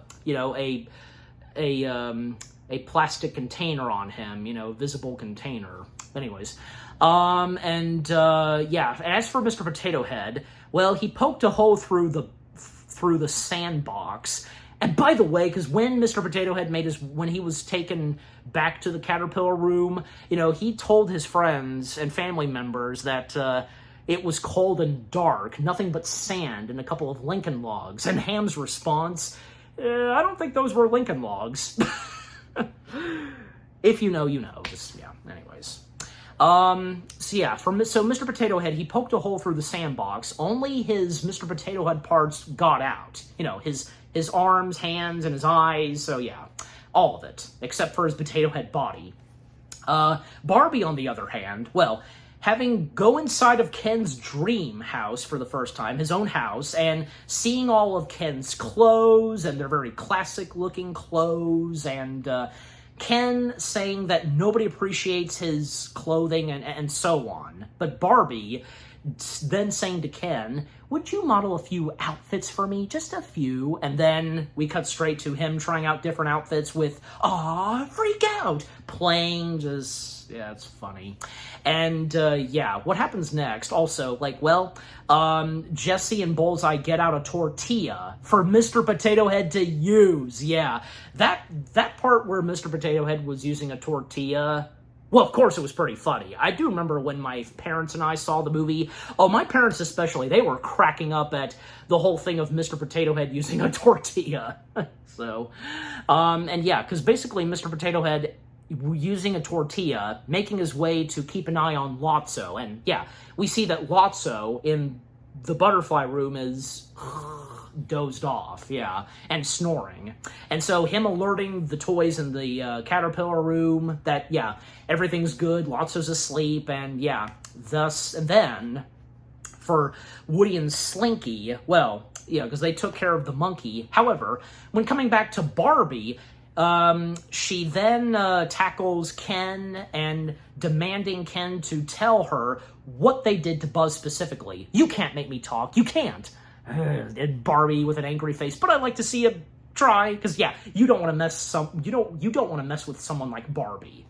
And Barbie tied up Ken to those paddle balls, you know what I'm saying? And then, like, then Barbie ripping off each of Ken's clothes. Like, oh, Barbie, those were vintage. Oh, who cares? You can tear them up. But then it comes to one that's, like, you know, like from 1967, and that's his personal favorite. And what a shame. And no, but then he finally gives in about what they did to Buzz and about a manual. And Barbie then disguising herself as Ken in an astronaut suit, and yeah, tricking the bookworm that, yeah, he thinks it's Ken, and yeah, even the bookworm got a look at, yeah, seeing Barbie's heels, but didn't make out that it is Barbie. Just, you know, him looking at the heels and just like, sheesh. That was funny. But, I mean, you know, what would have happened if the bookworm did discover if it was Barbie? Like I said earlier, a good feeling that, you know, the bookworm is not a fan of Lotso's command and being the ruler of Sunnyside. I don't know, just, I don't know. I'm just simply saying. And if you guys think so too, if it is obvious, like if that is the case with the bookworm. But anyways, so yeah, Barbie's successfully retrieving the manual, and yeah, Barbie, Woody, and Slinky learning how to fix Buzz with the manual. Meanwhile, Mr. Potato Head still keeping an eye on Lotso. Potato Head at one point is interrogated by a pigeon, and the pigeon trying to go after the tortilla, because, yeah, food, and and Mr. Potato Head, like, getting the pigeon to shoo, he finally does, ah! Yeah, fly away, you coward, but due to the pigeon poking at the tortilla, it causes the tortilla to split in half, and yeah, but then Mr. Potato Head, his hands and such, they interact with each other, and pointing out this vegetable location where, yeah, cucumbers. Oh boy. Because, yeah, gonna go for a different vegetable this time, a different food. And coming back to the Caterpillar room, because, yeah, Buzz did escape from Rex and Ham, and yeah, but thankfully Woody, Rex, Ham, Barbie, and Slinky, they tackle and hold down Buzz, and by trying to open, you know, his rocket pack, you know, where the batteries are. And by the way, the batteries, because we all love Easter eggs in Pixar films, the batteries that are on Buzz's back are batteries that are labeled by and large. You know, Wally, nice. And, you know, it kind of makes sense. But anyways, so then, when trying to reset Buzz Lightyear, like, using, like, something tiny to, you know, put, like, in a hole, and by using Rex's finger, you know, and caution, do not hold for, you know, until 5 seconds or something, and what happens next is, Buzz is reset, kinda, but not the Buzz that they know. Instead, and thus enter Spanish Buzz. Yes, Spanish Buzz. We all knew, of course, that this was coming, because this was definitely shown in the trailers, that at some point in the movie, we were going to see Spanish Buzz, and I'm pretty sure that, yeah, here he is, yeah. Spanish Buzz is credited, yeah. Nice to see, and very, you know, makes sense, rightfully so. Spanish Buzz being voiced by Javier Fernández-Pena, if I'm butchering some of his name, but again, you know me sometimes. So he's the voice of Spanish Buzz, and yeah, Spanish Buzz, of course, is definitely a highlight of this movie. One of the highlights, and yeah, it's pretty funny. And, you know, they gotta switch him back, but, you know, there's no time for that, because they gotta get moving. And, I mean, at least Spanish Buzz, you know, does interact well with the toys and such, even though he's Spanish Buzz. And Chatter Telephone, you know, as he sees them walking off, like, you know, just saying to himself, you know, good luck, cowboy. Yeah. And thus, yeah, they make their way out of the Caterpillar room, and now that they have the key, they all meet up at part of the playground outside, and Mr. Potato Head hasn't shown up yet. When Spanish Buzz first sees Jessie, it's love at first sight for Spanish Buzz, and Even Jesse's a bit confused, and did you fix Buzz? Sort of, says Ham. Then finally, Mr. Potato Head shows up as a cucumber. Yeah, you would not believe what I've been through tonight. But Mr. Potato Head likes it, likes that he's a cucumber. But yeah, Mr. Potato Head getting back in his actual body. So yeah, they did retrieve his body from the sandbox, and yeah. So thus, them escaping and making their way through the playground, almost the entirety of them make it there to the bushes. That is except for Woody, Bullseye, and the three little green men, because they're held behind, and they have to avoid, say, Big Baby. Big Baby is on the swing set, and he's staring at the moon. When one of the little green men falls off of Bullseye and makes a squeaking noise, because Big Baby's head turns around, and yeah, nightmares. Yeah, even I know my mom can't stand Big Baby, how creepy he is. But we know, of course, that Big Baby, despite him being creepy some, he's not a bad baby. Especially, towards, what happens next. But anyways. So, yeah, but luckily for Woody, Bullseye, and the three little green men, they managed to dodge and avoid being seen/caught by Big Baby. And another moment between Spanish Buzz and Jesse, and with what Spanish Buzz says to Jesse, my flower, and so on. It's funny. And even Spanish Buzz being a little bit jealous of Woody, but yeah. Then, Spanish Buzz opening a hatch where the garbage goes, Buzz Lightyear rescate! Buzz Lightyear to the rescue, the voice box, because pushing one of the buttons. Buzz Lightyear opening it, they make their way there, Woody goes first, and yeah. Then when he makes his way, almost was about to hit the garbage dumpster. And then Woody telling them, come down, but not all at once. They couldn't hear him very well, and Ham thought that Woody said, I think he said all at once. And they all come down at once. But yeah, luckily no one hit the dumpster. And then Slinky being the one to jump over and yeah, have the toys climb across him. But they're caught. Literally, in all that time where they were not once caught, but they kind of almost were. I mean, thankfully, when they held Ken and Buzz hostage, still, well, still, Lotso and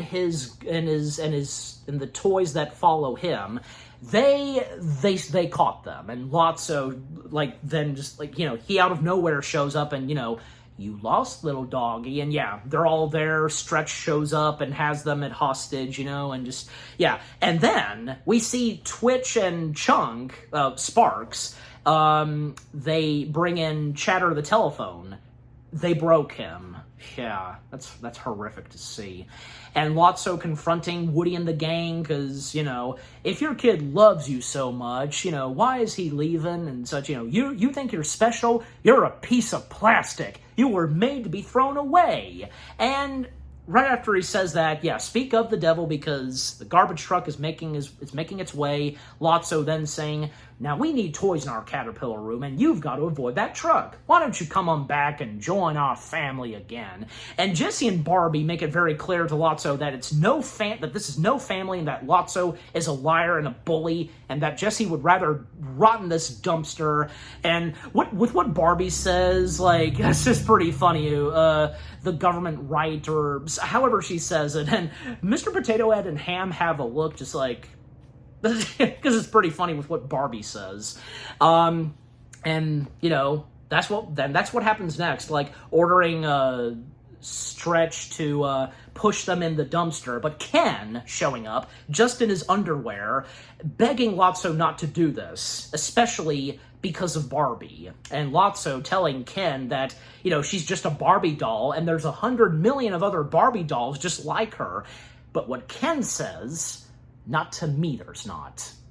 To him, that Barbie is whom he loves and only loves. Yes, that's good on Ken. And Lotso just fine, then why don't you join them? Throwing Ken to the other side, and yeah. And then Ken taking it upon himself to tell the others that Sunnyside could be cool and groovy if they treated each other very well and such. The problem is Lotso putting them all in this pyramid, and he put himself on top. Anyone concur with Ken? And just, yeah, Lotso then saying, I didn't throw you away, your kid did, and so on. Then Woody bringing up to Lotso about Daisy. And yeah, Lotso, like, I don't know what you're talking about. You used to love one another and such, and yeah, then she threw us out. No, she lost you. She replaced us, and yeah, Woody making it very clear to Lotso the opposite, that no, Daisy loved him very much, and that, you know, she replaced him, but not really. It was her parents. I mean, heck, how it should have ended made that very clear, too. Now, I don't know. I mean, if Woody had said that, how would Lotso have reacted in the film itself? Beats me. I mean, you know. Yeah, but, and by the way, because I didn't talk about Lotso that much, because Lotso is, if not, one of the top best Pixar villains, right? He's right up there next to, say, Hopper and Syndrome, or even, like, say, Randall Boggs or Skinner, right? Because, yeah, Skinner and Randall are also good villains, too. And, you know, the same goes for Waternoose. Even Stinky Pete, yeah, Stinky Pete as well. And that's another thing, because Stinky Pete and Lotso, they do share a lot in common. They're kind of on the same page where, you know, the whole thing of them feeling that, you know, children destroying toys and, you know, them rotting and so on, you know, that whole thing. Yeah, if you think about it. And yeah, again, Woody making it clear to Lotso about Daisy, even showing off the heart with Daisy's signature, and Big Baby surprised by this, and yeah, when Woody threw it to them, Big Baby picking it up, and, you know, Mama, what? You want your mommy back? Lotso snatched it from him. She never loved you. Don't be such a baby. He crushes it with his cane, and Lotso's had it, and just like, you know, then saying, we're all just trash, waiting to be thrown away. That's all a toy is. No. And like I said with both him and Stinky Pete being on the same page, and if only they had gotten the experience of what it's really like to be in the hands of a kid who loves to play with toys. And I'm most notably referring to Andy. Yeah, if only each of them knew that. But because both of them being corrupted by evilness and, yeah, just, you know. But, you know, at the same time, with them being blindsided by what they see, and because, you know, how they view children with toys still, I mean, you can understand the pain with both of them, what they both went through. Stinky Pete having sat on a dime store shelf watching every other toy besides him being sold, or what happened with Lotso with Daisy still, you know.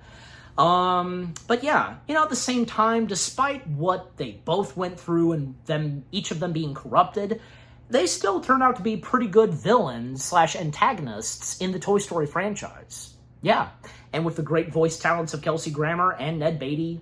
Yeah, just overall. But yeah, and for Big Baby, well, this is like a nod to Return of the Jedi, because yeah, Darth Vader throwing the Emperor, well, yeah, because Big Baby throwing Lotso in the dumpster, yeah, so that's the defeat and demise of Lotso, technically, just, yeah, now he's no longer in charge of Sunnyside. Rex and Mr. Potato Head, how they react to it, and the fact that Big Baby closed the dumpster lid, and yeah, Rex saying he's gone, and Mr. Potato Head's like, holy cow, and Big Baby, that was funny. And then, yeah, the garbage truck making its way, Andy's toys making it to the other side. However, one of the Squeak Toy aliens, his foot is stuck, and Woody helping out the Squeak Toy alien, but by, you know, lifting up the lid some, Lotso quickly grabbed Woody by the leg and pulling him in the dumpster. And, well, Andy's toys having to go and rescue Woody, and yeah, they find themselves in the dumpster as well, except for Barbie. Ken keeping Barbie back, and, you know, no! And that's the last we see of Barbie for now in this movie. And then, thus, they're all making their way to the garbage dump, and, yeah, they all find each other thanks to Buzz, because he can glow, but, yeah, with garbage falling and such, landing on them, yeah, they make a run for it. Buzz carries and rescues Jesse, but when a TV is landing, well, throwing Jesse, and he takes the hit of the TV, and he's knocked out, and thus they recover Buzz, but thankfully, Buzz does awaken and he's back to his old self. Yes, the Buzz that they know and we know and love so well, who went from being into demo mode to the Buzz who knew that he was a toy and so on. Just, yeah, how his personality, what it would be like and such, and from there on. Even like, you know, because, golly, because, you know, with what would happen in Toy Story 2, with where he has to deal with another Buzz Lightyear, and yeah, he can see that, you know, golly, tell me I wasn't this deluded, just... Anyways, but yeah. So it's good to have good old Buzz again, and yeah, he missed out on quite a lot. And where they are now, just, yeah. So when they make their way to the garbage dump, and yeah, well, I mean, at one point, and after they're dumped once again, the three LGMs, they spot a claw. However, they get caught in this incoming garbage truck, and just, yeah, you know, we think that they might be defeated. They might have met their demise or something. Well, yeah. But just overall, the LGMs are separated from the other toys. And then, yeah, the toys finding their way further in the garbage, and where, yeah, they come to one part of the garbage dump where, yeah, where the garbage is shredded, and then, yeah. Thankfully, of course, they managed to make it through that stuff. Like, when it comes to, say, magnetic items being lifted in the air, and they find magnetic parts, you know, metal parts, and them being lifted in the air. Lotso happens to be there, and he's asking for help because he's stuck, and Woody and Buzz taking it upon themselves to help Lotso. You know, because look, despite what Lotso did to them still, they should still help out a toy in need, and yeah. And everything seems to be good, you know, because with Lotso and with them, just, you know, for now. And yeah, they managed to make it through those shredders, but that's not it. Even when Rex at one point thinks that up ahead is daylight. But yeah, Woody then seeing and then saying, I don't think that's daylight. It's the furnace. Fire. Oh boy. And yeah, because where this is going. Yeah. And by the way, to talk more about fun facts, like seeing the behind the scenes on how they did the whole thing where the toys are going through garbage and such, it was pretty funny, because yeah, like, you know, the animators at Pixar being the reference performances for that was pretty funny, yeah. But just, yeah, anyway, so they're trying to make a run for it. However, Lotso spots a big red button where, yeah, by pushing on it, it'll prevent them from going there. So Lotso trying to reach for the button, he's trying to climb some steps, getting help from Woody and Buzz. When he does make his way there, yeah, his face completely changes to like a evil face, and yeah, they're almost to the edge, and, you know, they're calling out to Lotso to push the button. But Lotso, of course he's not going to, and Lotso then saying to them, "Where's your kid now, Sheriff?" Oh, man. Don't you just want to wrangle Lotso? I also will say this, another shout out to my mom. My mom hates Lotso because of what he's like in this film. I mean, I can understand that, but, you know, for me, and I'm sure the same goes for all of you, I love Lotso. He's a cool villain. Again, he is, if not one of the top best villains in Pixar. Again, right next to, say, Hopper and Syndrome. So, yeah. You know what's also pretty funny is that I remember when my mom and we did the meet and greet with Lotso. I think I was the only one that took a picture with Lotso. My mom didn't. Yeah, I don't know, because... No, because my mom and we met Lotso before Toy Story came out. So this was before, say, we officially knew that Lotso was the villain and what he was like in the movie. So I do remember that. I do remember this because, you know, I'm on the page where, you know what?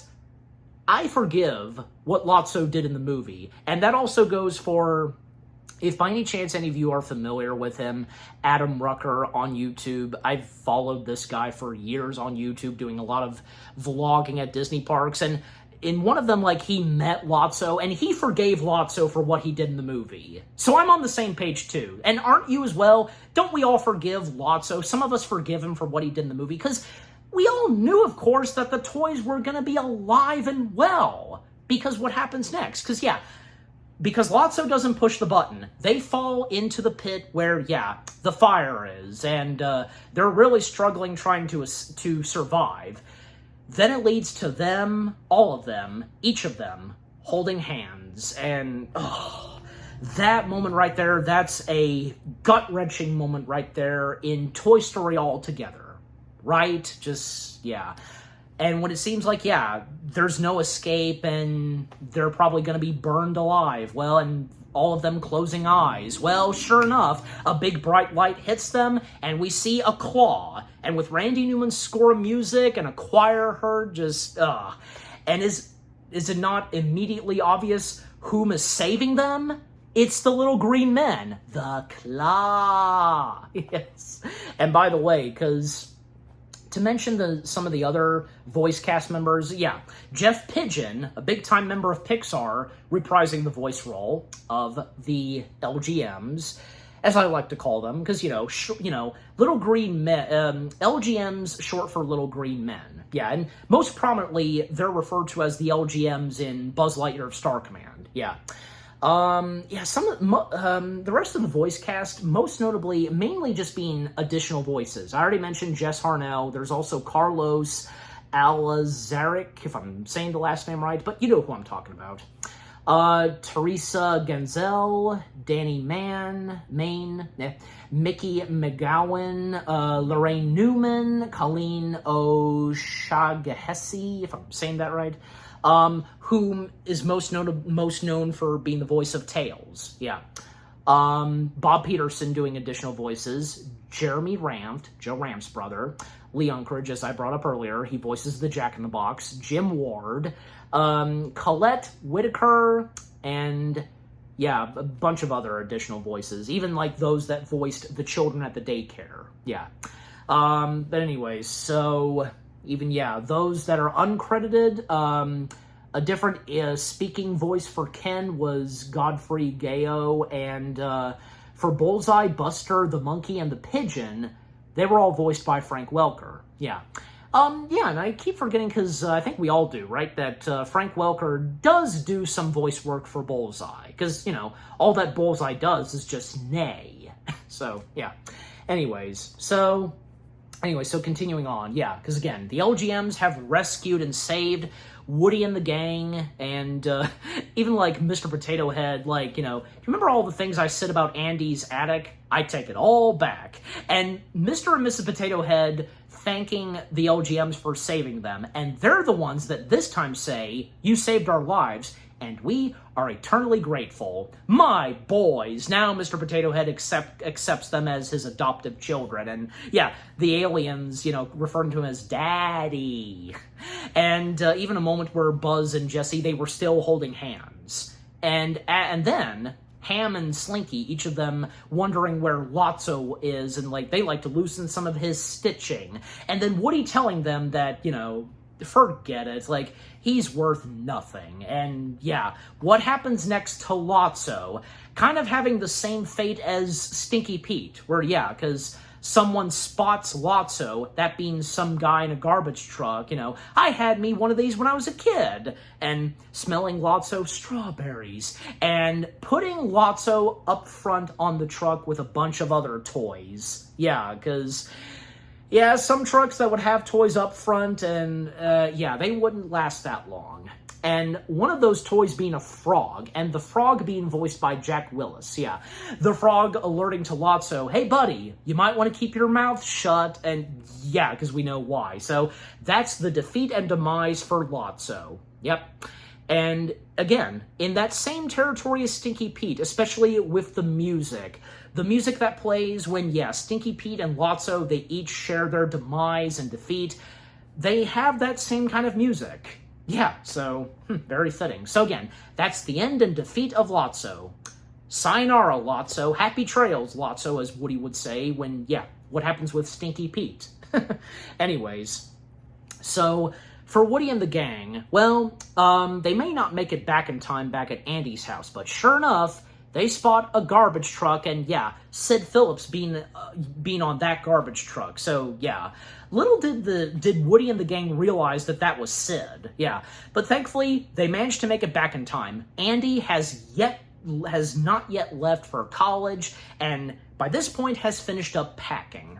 The toys quick enough to wash up and be cleaned off, using the hose, and they make their way back into Andy's room through the window, getting in the box that is going to go to the attic, and, well, Woody is going to get in the box that's going to go to college, and Woody's saying his goodbyes to Buzz and the gang, and even Jessie mentioning to Woody that he knows, she knows Buzz's Spanish mode. My what? And Buzz saying to Woody, you know where to look for us, and just, so it seemed like, they would be saying goodbye for now and getting in the boxes. A moment between Andy and his mom, and, the fact that Andy's mom, being a bit upset because with how much her son has grown up and, hoping to see him again. And Andy assuring her that she will. And even a moment between Andy and Buster saying goodbye to Buster, and Andy realizing that his toys are safe and sound in the box. However, before that, Andy looking at Andy, when saying goodbye to Buster, and Woody looking at a photo of young Andy, and something occurs and hits Woody, and then he takes a piece of yellow paper and writing something on it, on the box. And what is it that Woody wrote specifically? Well, when Andy did notice it, and then calling out to his mom, do you really think I should donate these? It's up to you. I mean, it is up to Andy. So what Andy does next is go to Bonnie's house, because what Woody wrote was the mentioning of Bonnie and where Bonnie is. And yes, Andy driving there, and this is the first time that Andy meets Bonnie and Bonnie meets Andy. Bonnie's a bit shy. Bonnie's mom knows who Andy is, of course, and, that sequence where Andy meets and greets with Bonnie and telling Bonnie that, he's brought some toys, and telling Bonnie that someone told him that you're really good with toys. And, telling her that these are his, but the fact that he's going away, he needs someone very special to take care and play with them. And from one toy to the next, introducing and greeting Bonnie to each of these toys and best describing them the best way he does it. And then, she starts to really like this, and Then when it comes down to Woody, little did Andy realize that Woody was in the box. And Bonnie recognizing, my cowboy. And Andy, not really sure at first, because Bonnie wanted to go for Woody, but Then Woody, he knows what he's got to do. Then he describes Woody, what he's like, but then, most notably is that Woody will be there for you no matter what. And Andy asking Bonnie, do you think that she can take good care of him? And her nodding yes, and thus handing over Woody, the handing of the torch, to Bonnie. And for one last time, Andy takes some time playing with Bonnie, with all the toys. His toys and Bonnie's toys.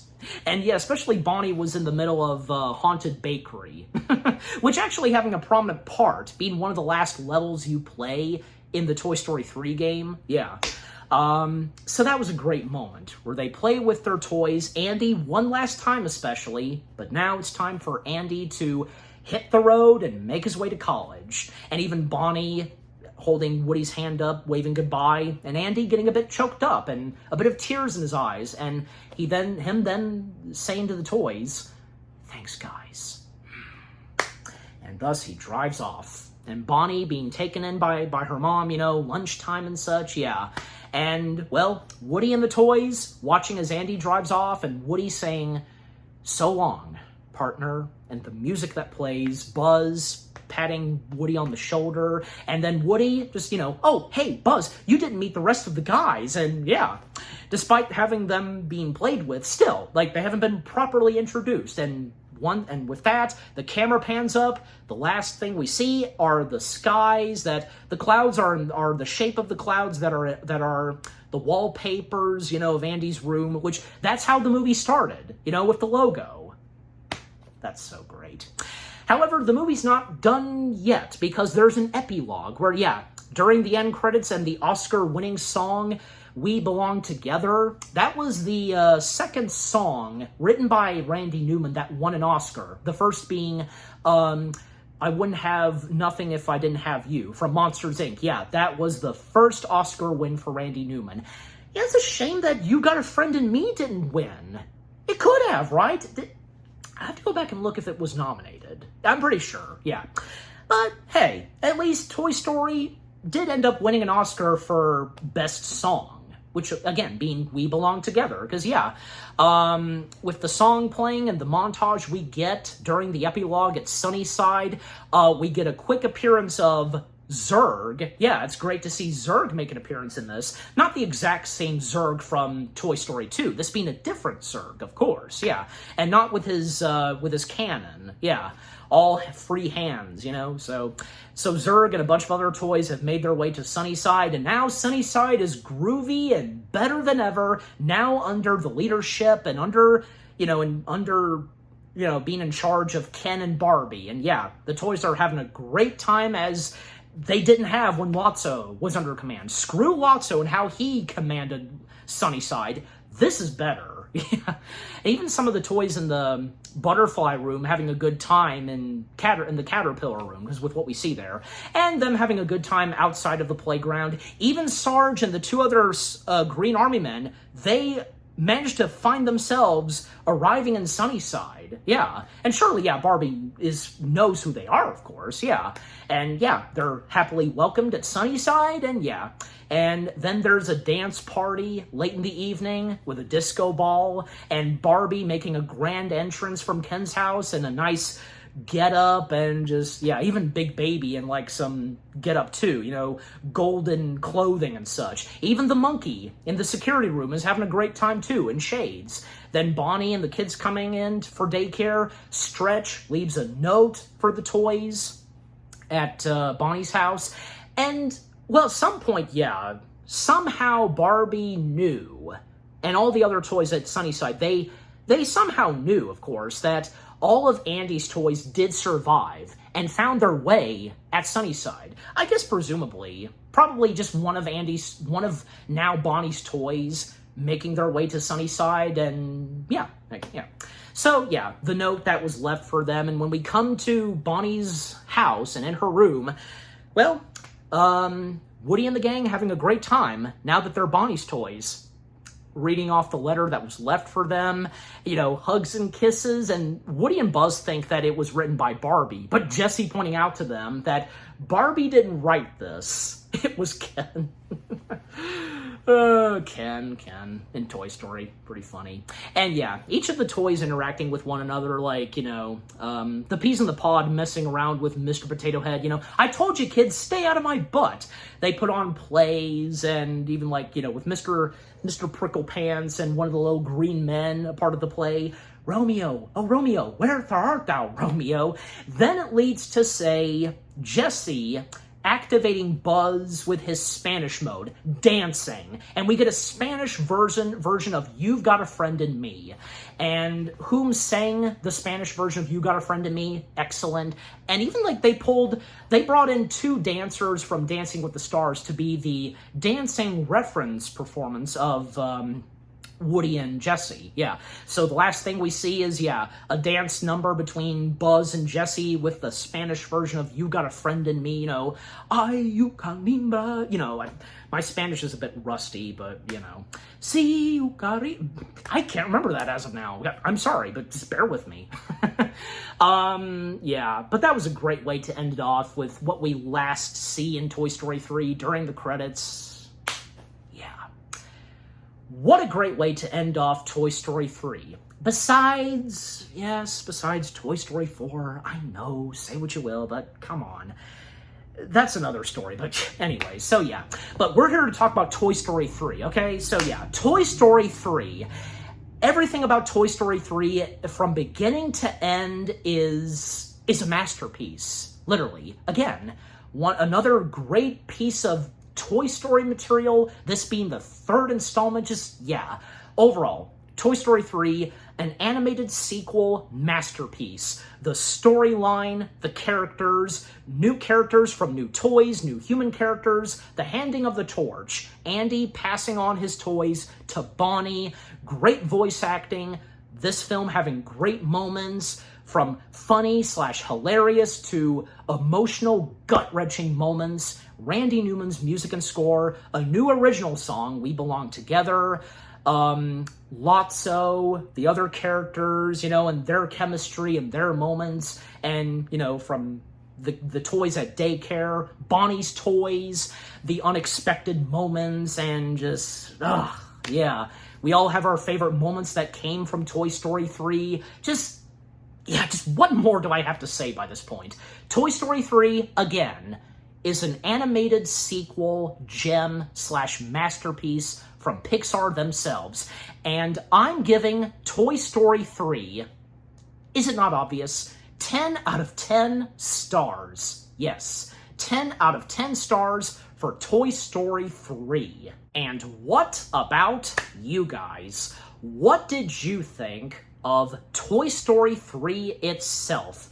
What are your fondest memories of having seen Toy Story 3? I'm sure a good majority of you having seen it in theaters, getting prepped up and knowing that, yeah, Toy Story 3 was on its way. Did you get to experience Toy Stories 1 and 2 in theaters in 3D? And when Toy Story 3 itself came out, is Toy Story 3 one of your favorite Toy Story films in the Toy Story franchise? What are some of your favorite moments? Did you get good laughs? Get very teary-eyed, without a doubt. Some of your favorite new toys that debut in Toy Story 3. Moments that happen with these toy characters. Just everything that was put into Toy Story 3 overall. What do you think of Toy Story 3 itself? And if it's also in your top favorite Pixar films in general, overall, what do you think of Toy Story 3 itself? And with what I've had to say, my review, and what did you think of my review? Leave comments and give this review video a like, as always. And so, with all that being said, thank you very much for watching. I hope you guys enjoyed my review of Toy Story 3. More review videos are coming your way. They're going to be awesome. Keep looking forward, and I will see you guys in the next video /review. And, well, sequel movie week has just begun. Stay tuned later tonight, because the next film sequel that I'll be reviewing, this time it's something live action. And to best describe it, let's just say it's the return of these pitch-perfect group of singers. Do you know what I'm talking about? I'm sure some of you probably do, because I mentioned like 2 words, pitch perfect. Yeah, I'm sure you know. Again, stay tuned for that. Take care, and until I review Toy Story 4, because Toy Story 3 seemed like a perfect way for Toy Story to end, but despite, besides the Toy Story tunes and Toy Story specials, etc., still, with Toy Story 4, but again, until I review Toy Story 4, peace out, and to infinity and beyond.